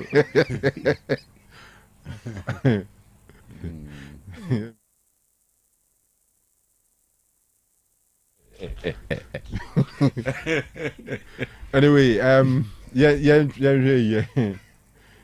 mama yen hwe ya double ade appeal I think a genuine when ye ade a was enka 2025 and I can support for grassroots football because in all these I think that kids to some extent why are there in supporting grassroots sika bam, even though me personal, in my personal opinion, me feel say I was a grassroots for enjoy more than this. So KGL and $1 million for 5 years. Somebody organize U50. I mean, also Mark Coles for no free. I will money among balls 2-2-3-3 be any idea? Yes, who affiliation fee one way say I find one that be enough. Yeah, fair referees car. Enough. 80. I want to Dabi. Even though Keta be, I agree. Why be? But me feel say still an adwuma no so. Woefully low. Anyway, how you can choose to say that. But yeah, double. I mean, Baso for that idea say when you're man penny 1-on-1 on can hear some and because Ghana ha so okay so open man penny any next year say only this year Paris now, which make Jubilee House be 1,000 years.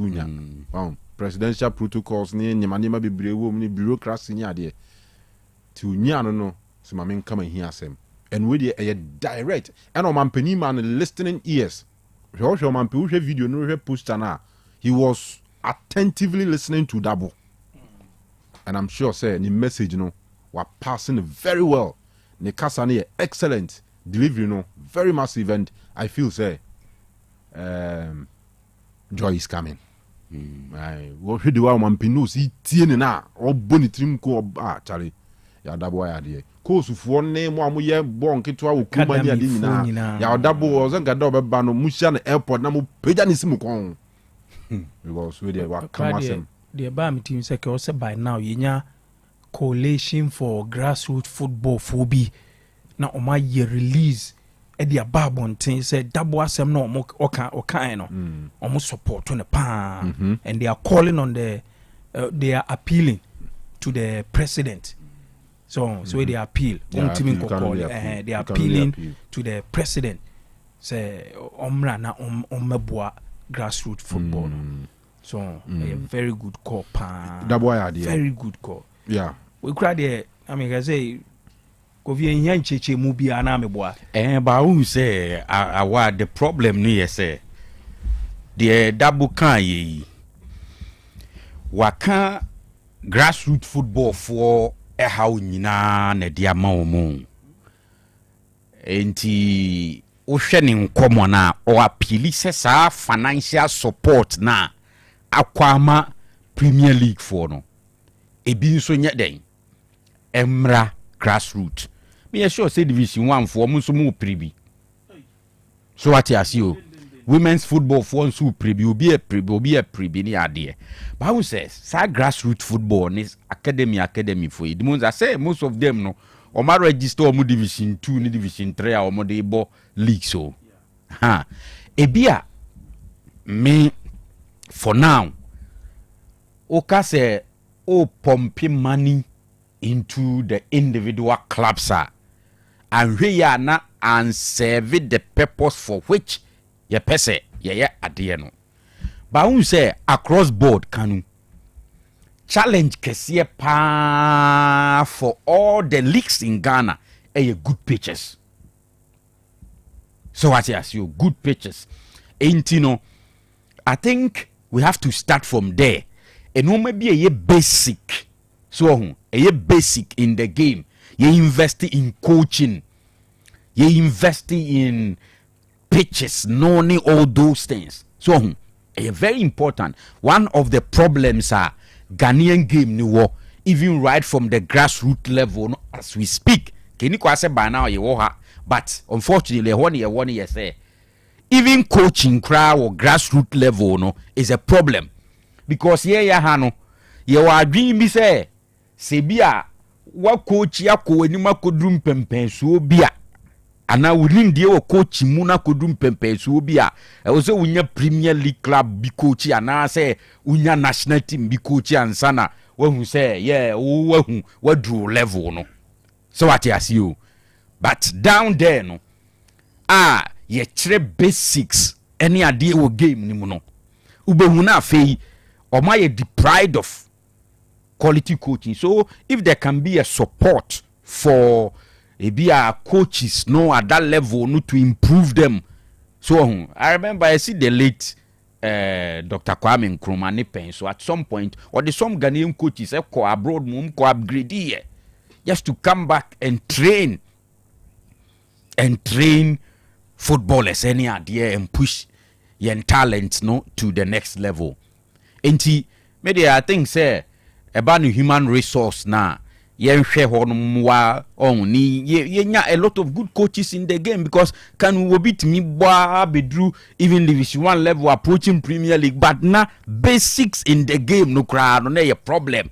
Premier League players no basic basic to say breaky ball na pass a crowd no ding for some of them any idea. So enti ebi a ye no side no na yetimi improve facilities ne ade ma sa grassroots football ya ye ken because hoye nkremu ni ade no na omo say gina quality pitches so ebetimi am yakoye ni yie pa as it stands now there AstroTurfs ni ade a eya ye use the Monza we all know say it is not the best enti enye just grassroots football but I think say the Akko Premier League no e wo say BM ni BM yie and I was see a bien communim pa. So intina dynamic say building new stadiums. Any idea no, especially for the national ones though. Dear. But see I mean say dear what that the ni na kura kojo to. So we need to improve a lot. And me sure say akwanya ya odabunya yi. Waka grassroots football for ho asem akire omampanyin.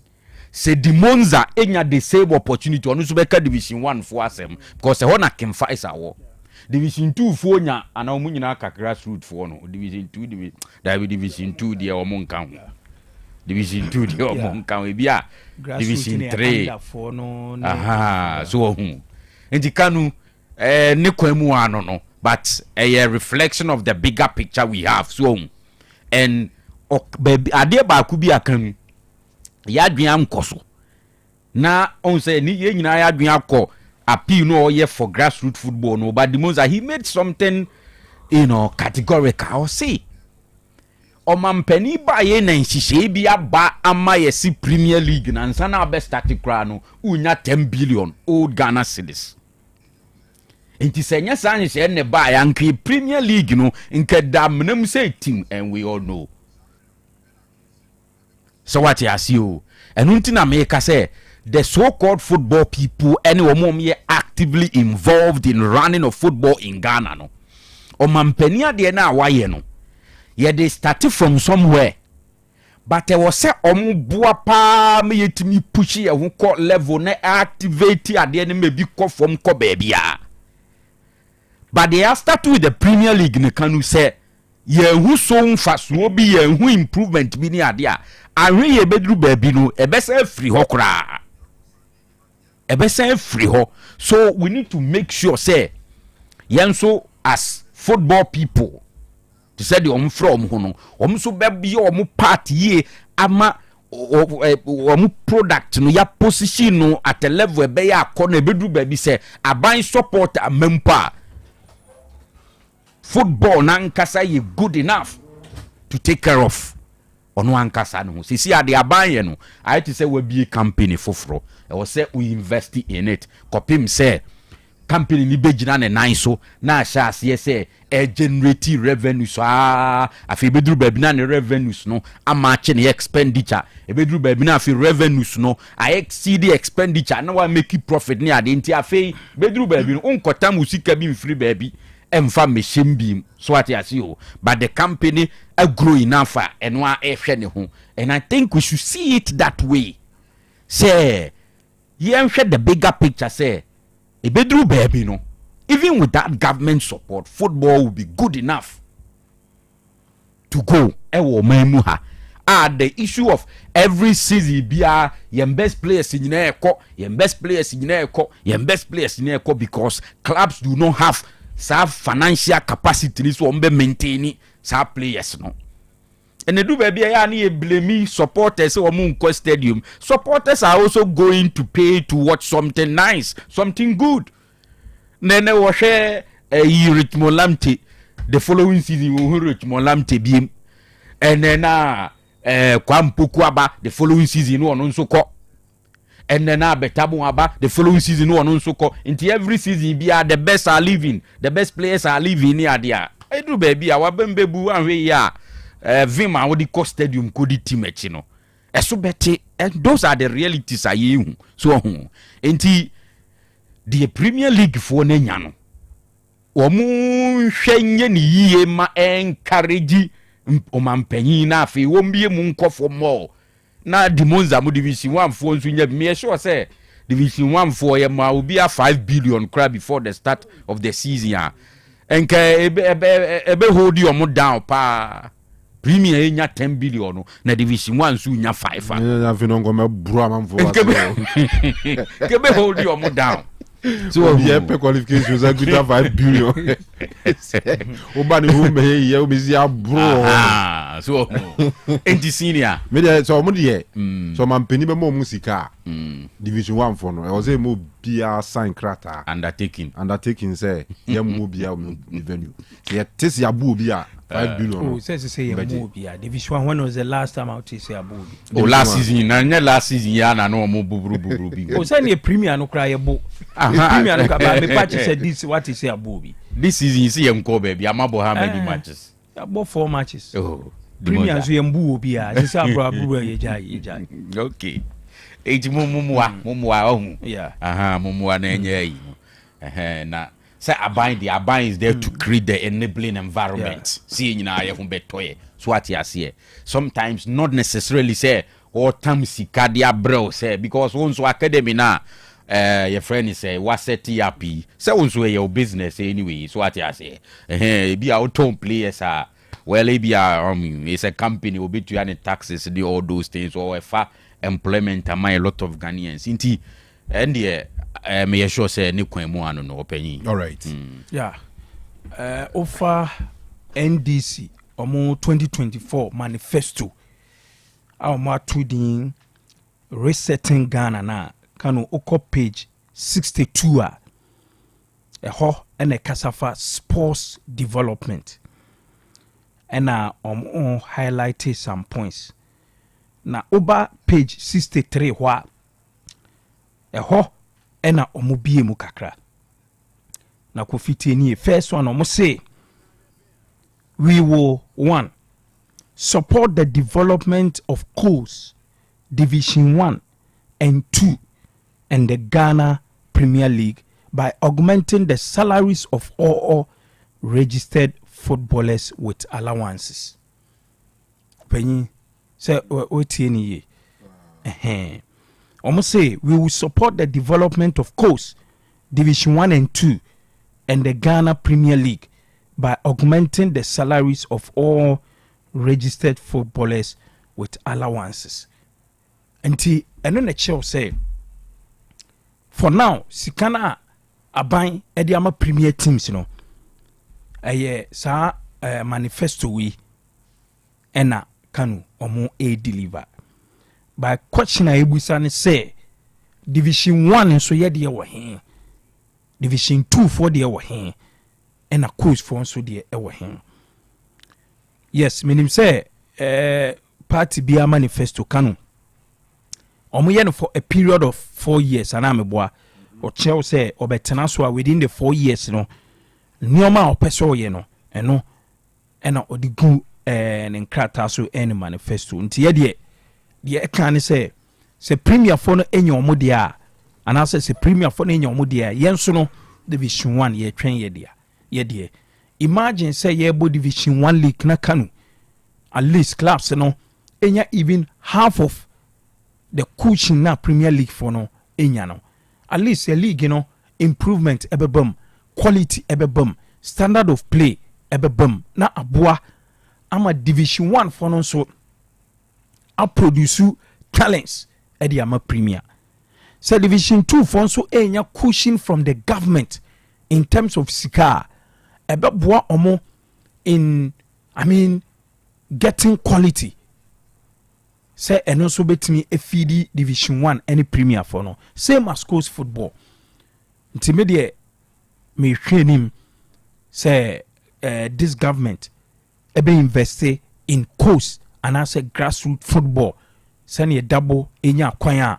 or appeal to the president because Kanu ni nana double akano say yeboa juvenile football coast football and I say grassroots football na a small fast will be because your Premier League players your national team players be no your tete omo from juvenile and I say coast and a grassroots enti e was a buying emanini e koho so that you benya a very good policy ebe boye ama ye de afande your coast football and I say juvenile football because branding in an Kanu a form one a wo a soro crowd ye say then we premier team obetimi atom players I mean bo matches obetimi enya match day revenues kakra anya kra no obetimi enya sponsorship kakra ba Kanu a form where your coast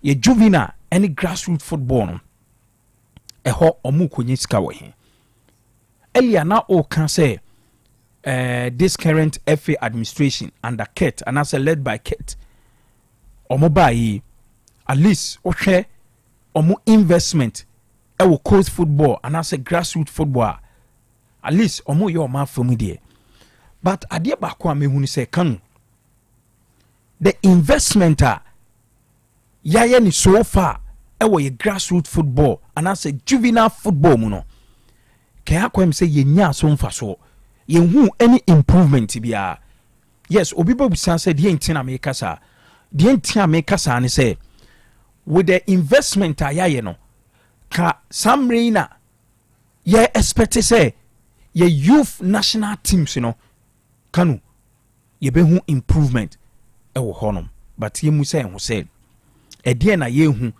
e wo ye juvenile na say ye youth side no Kanu metimi aka without any doubt say afe klana ye record ye worst moment e wo ye junior national teams ni ye hwe under 17 ye hwe under 20 ka Ghana de ye nim kra no ye nim say ye under 17 any ye under 20 de Kanu ye tournaments ye yade ye win titles apart from that the junior national team etimi produce talents any players edema ye senior team but say unhu sa unhu any progression of your players from your junior national teams to the senior one and tournaments kran ye kwa Kanu die ni hu ye ko tournaments ye nyade nanu ya Kanu o hwe under 17 ye ko tournaments hwe bra ye bre I think the last one year ye call Cote d'Ivoire right and I timi boy homodi ye di second and ye go to the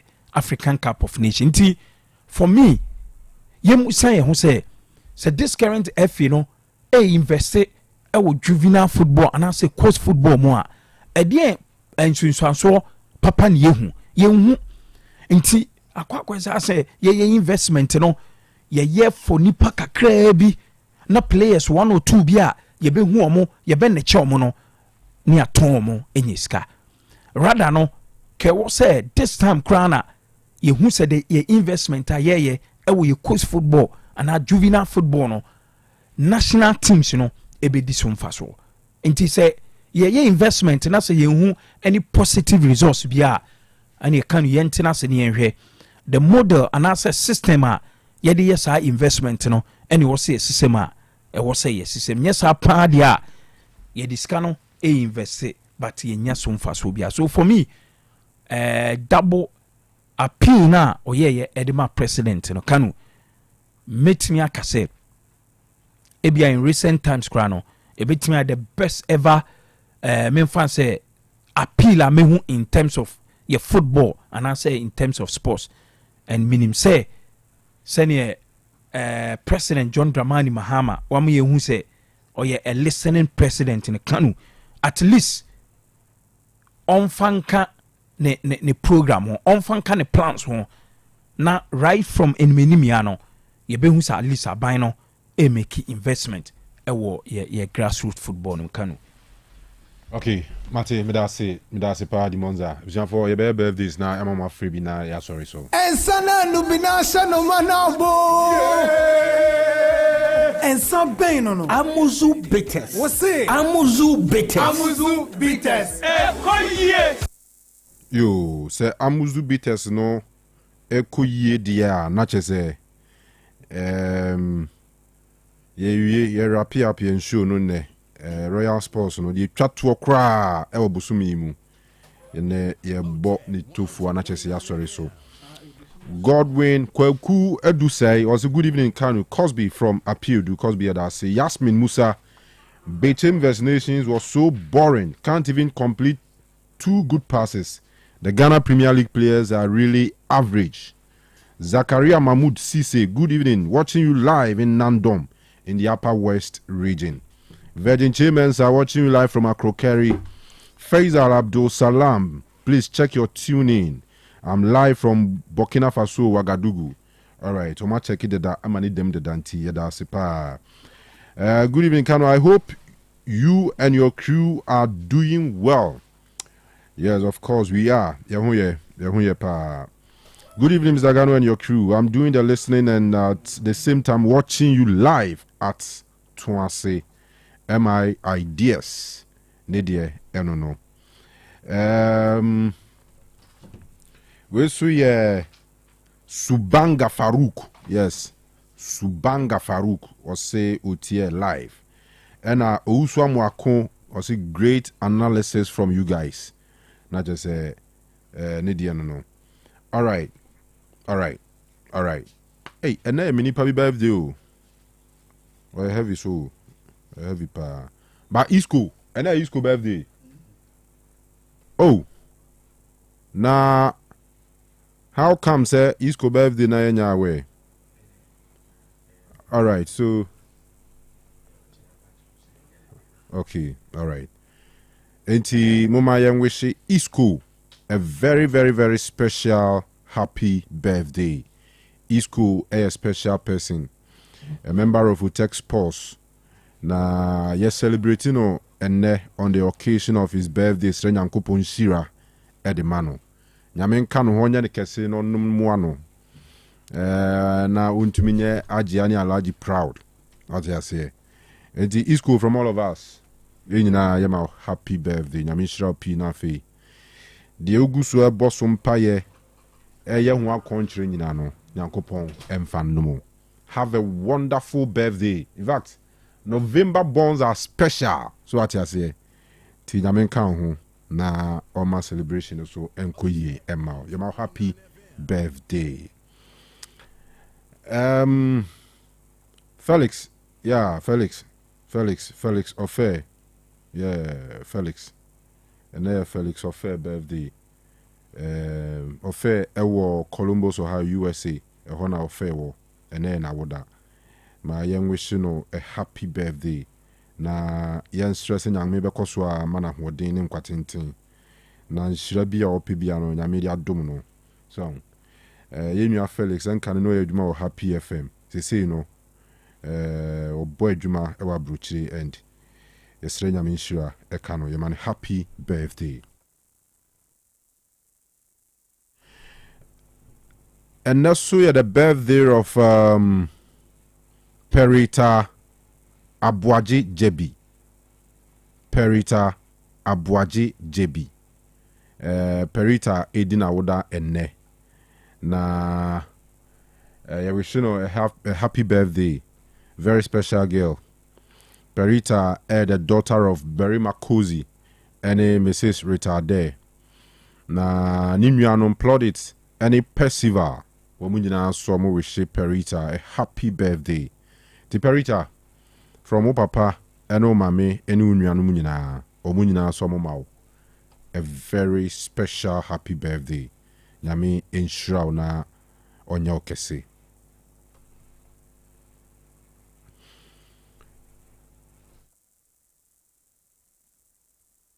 Okay, and then I think we better the final one. Mr. Richard Edu Echampong, yes, former student of Aguna SDA, a member of the 05 Connect, and Mr. Edu Echampong birthday. Na from the whole group, no. Obia so we show happy birthday, big man. Yamisha be bring na for my wonderful birthday memories. Tinyamen kan ho. Enyina yema happy birthday. All right. So sisi e ko idie. Ya de be course no. To be to me afraid. Na etio 0505225578 and 0505224944. Hello? Hello. Yes, sir. Solo. Onya mami mo abaso. Yeah, it you. Ime onya bujaponya nyamisha mo. Ime dia chance one samle. Na afem po wata se wa choma ngo bedano. Na ime meyire ekya na ntetua. Utie muduma die no pa da die utie mu ansa na wada. De bia mechia no ntima mechia no pa nyimre. Kanu ayemo yira po manso yemo na baso. Wo mu se the team no mun shirya na mu na so. Ba woti nya ko na ko take 1 point ne je nation for no obenya ni da so wonu mo. Na the moze ka se coach a wo coachi the team no wonti ni din wo system no. E se kalen you can say Mengo e woni adwuma bia won san ko fa the team ne because the team na e wonu na dia wo. Woni adwuma bia won san ko fa the team we feel the team no mo shirya ni no mo na so sa. And nyame adom so Sunday kuma sante kotoko supporters ye bo against Carrera e wo Kumasi Sports Stadium kotoko supporters ye ton abetamwa no ense debre ene aka fo empenefo mi wan so kotoko supporters ye nko stadium fa bu sense of squad empenefo de ba se bo so ne bia ka en contribute kakra fo mo kotoko nkanko ne mpuntuo no kotoko supporters ye nye enti ye kotoko supporter fa bu sense so un contribute bi ye ko stadium so un san ko bi na se prayer no sori na se mpanimfo ton no a wo supporter no so se won santi ake enti be se supporters no ye pese mpanimfo no maintain ye prayers o mo so ejiro mo na so ye maintain o mo mai dia ye be se ye nko stadium ye nche stadium ho ma ba bo se ye pe ho shem ye de ho shem stadium ma ye ma na se ye prayer sori a o mo tumi to ye prayer no ma ne prayer no nko because ye wo se be maintain prayer no anya sa de ye stadium 2x4 supporter yi de e bi embe bon beton o mo me da se Medasi bebre solo anybody. Hello? Most player ba ko pe. Yes sir. Benji in sense area. Yo Benji, yet you.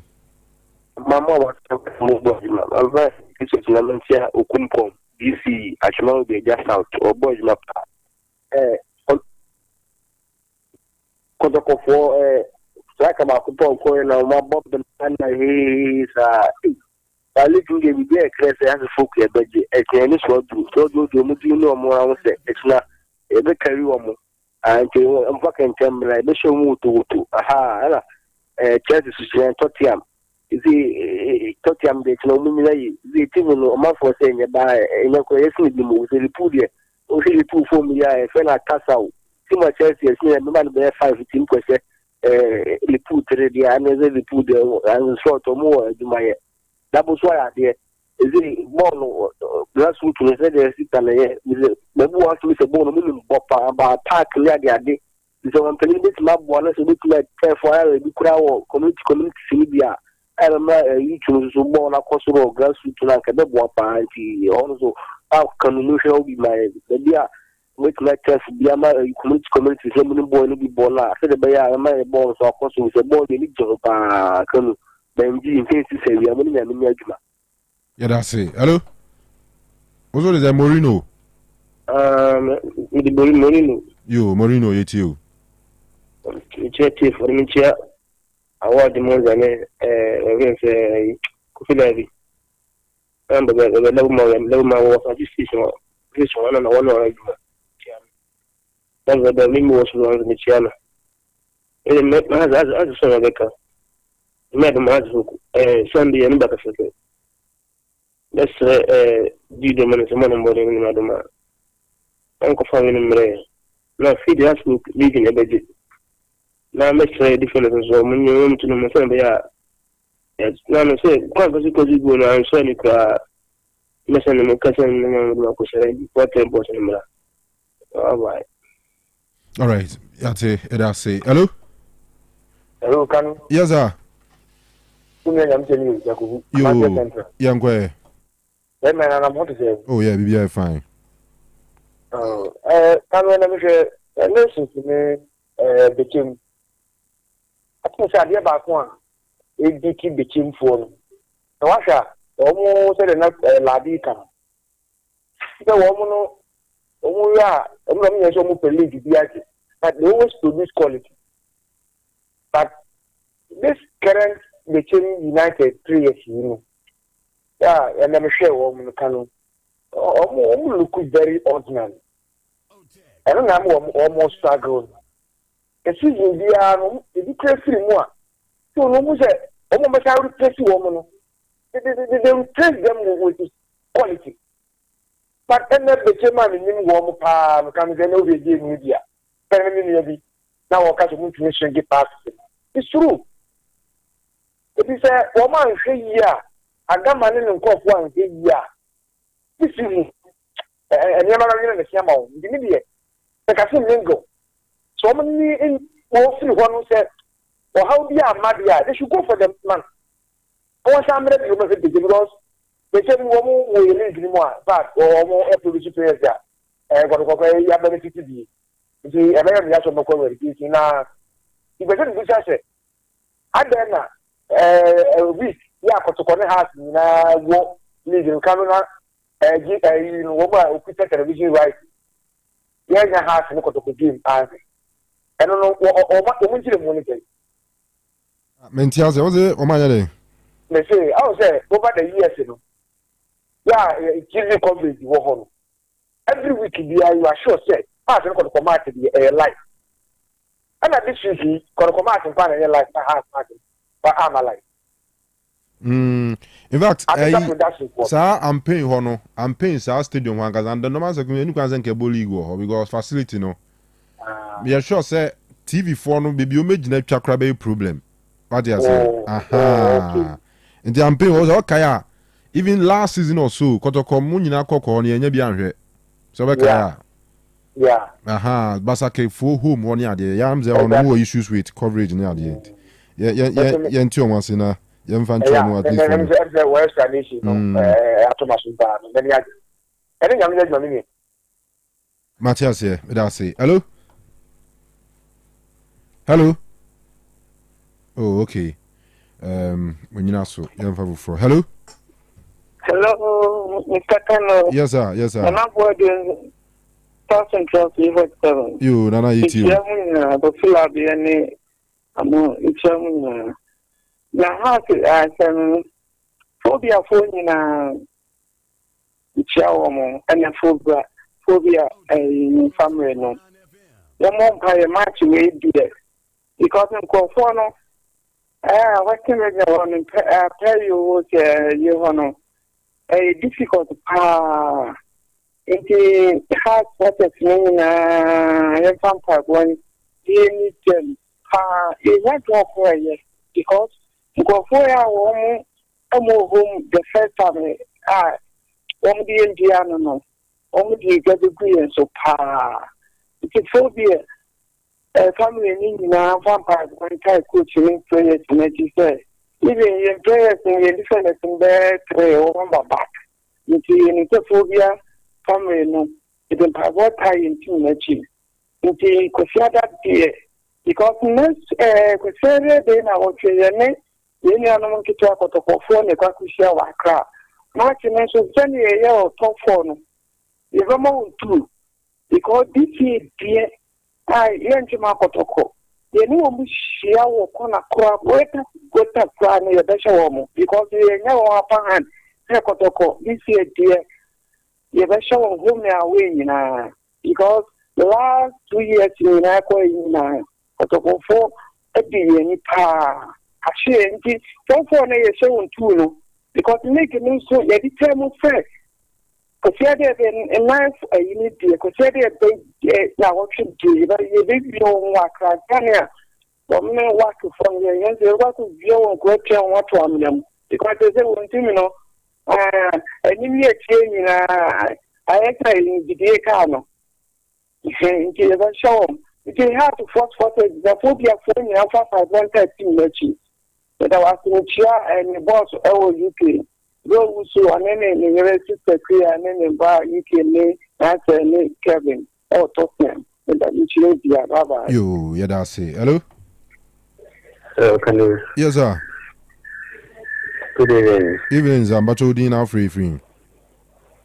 Nana Pokuni, Uncle Yo, yet you. Kanu, Zeribia, Bomb Basso, Yama Basso Border. Modi, number one, the American. And the Nippon Lana Yana needs to be Yapa Uremo. Is a Nippon Yapa Urum to Kum Namo Pekina, Nijinawa, Ayana Maniaki. Kanu. Yes, it is my king who called my king of the 12. And they do me. They come home crying really more. My team who cry now. I mean, I can't say the king and say, Koto supported Mr. Woman. Mr. Woman, now, Umunya, but your mom to phone. Oh, in Yampo, my Anthony phone. I did not see you. Be any of the any way. But depending on Sophie and you know. A quest of fascinating Kuno. One counts when Yanet and India and Makuna. What fascinating? Umian and then there's one also come. Any la. And halfway. Intimate Kotoko support is mistress.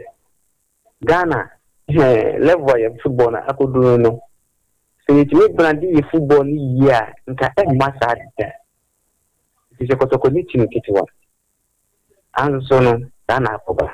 In the end, supporters and if you say, the team year, young mom would lengthen for she ever be on the and you so, then you more. Then could do the get feeling qua, he became the apple. Think at a way home price. What I say, because of what I say, because of support is near the park. They answer management and then are running a club now. And what? It is our fabu sense of spirit and Manema the Bria, Umbeti the Gua Permanent supporters, 8 million supporters in Ghana. You in 1 million and support her. It is a William Yanka Emma. Oh, intimacy. And I can when they look at it, we are over friends. We are one from you. Yes, also do. What they say, young and turning for a shake Ghana football. I dear Pakwa, I'm not Ghana football. Menguno it to the breed, Abamu Ghana football. Yes, you refuse. Let's repair. Tabina boy when share Amma Sika up the football Mamma Yakonodia. And you see a refugee. You refugee in a park and so on. Only not fair. Said no more danger from Kobane Kotokonat and more danger Kotokono because of our money. No. Last time Kotokono don't come a pass of position in any. So, but if I want to go for Kubanzi, yeah, nothing. A Kubanzi from Kubana who did from what they to the level. So, I'm manufacturing level. Oh, I did about from here, refugees, the fanatics in the Babanians, Safana, we have to back on the academy. And you did not say, you're talking millions and Nano. And let's crack the first one. If you have the first one, they won't give you. And that's it. As I mean, with the beauty of game. Intimate say you're refugees in that part, so when you say my aim. And that touches football, Nama, the protest in the park as well. Almost far from a bonnie in the park and it's going to go. The team will be as the team I had in your issue. So, intimate. All right. Yeah, that's it. It'll be asking for your time. You're quite home enough. You're recharge for Sunday morning and your total sports. And you know, you'll be asking, and ye if you didn't free, sorry, no, and you bo it was so, as if you didn't so dear. A so be she say akopima pa or bring pomo beba. Abesuma kopim say ma simu beba mimre. Enti kwasiara no pa 9 am ya no ahia ye koi no ye de enshira ne jamo song ye de enshira ene jamo na ye srese nyame be ko bia ho na afu bia nso ahwe no nso yie very necessary pa obi anhwe ne ho so yie nyame ya adom a ye besan ba kwasiera no pa na yɛde de aka bia no ɛde abeso mu yɛfrɛ me Kanu mene mabedwafoɔ Kofila bi ni awa di Monza ɛna yɛba nɛ Sara nso na wala stini sikapa na Eugene ɛnso ɛbɛbɔ adwuma yie paa yenua anoche yes anoche ɔse oh okay yeah ɔse campaign no yɛ between Eziama ɛne Enyinase no kɔ last week ra oh okay Charlie nyame nka ho nyame yɛ adom a yɛbɛsɛ ahyia de aka no ɛtoa mo so Enyelia me abwanoji kogbo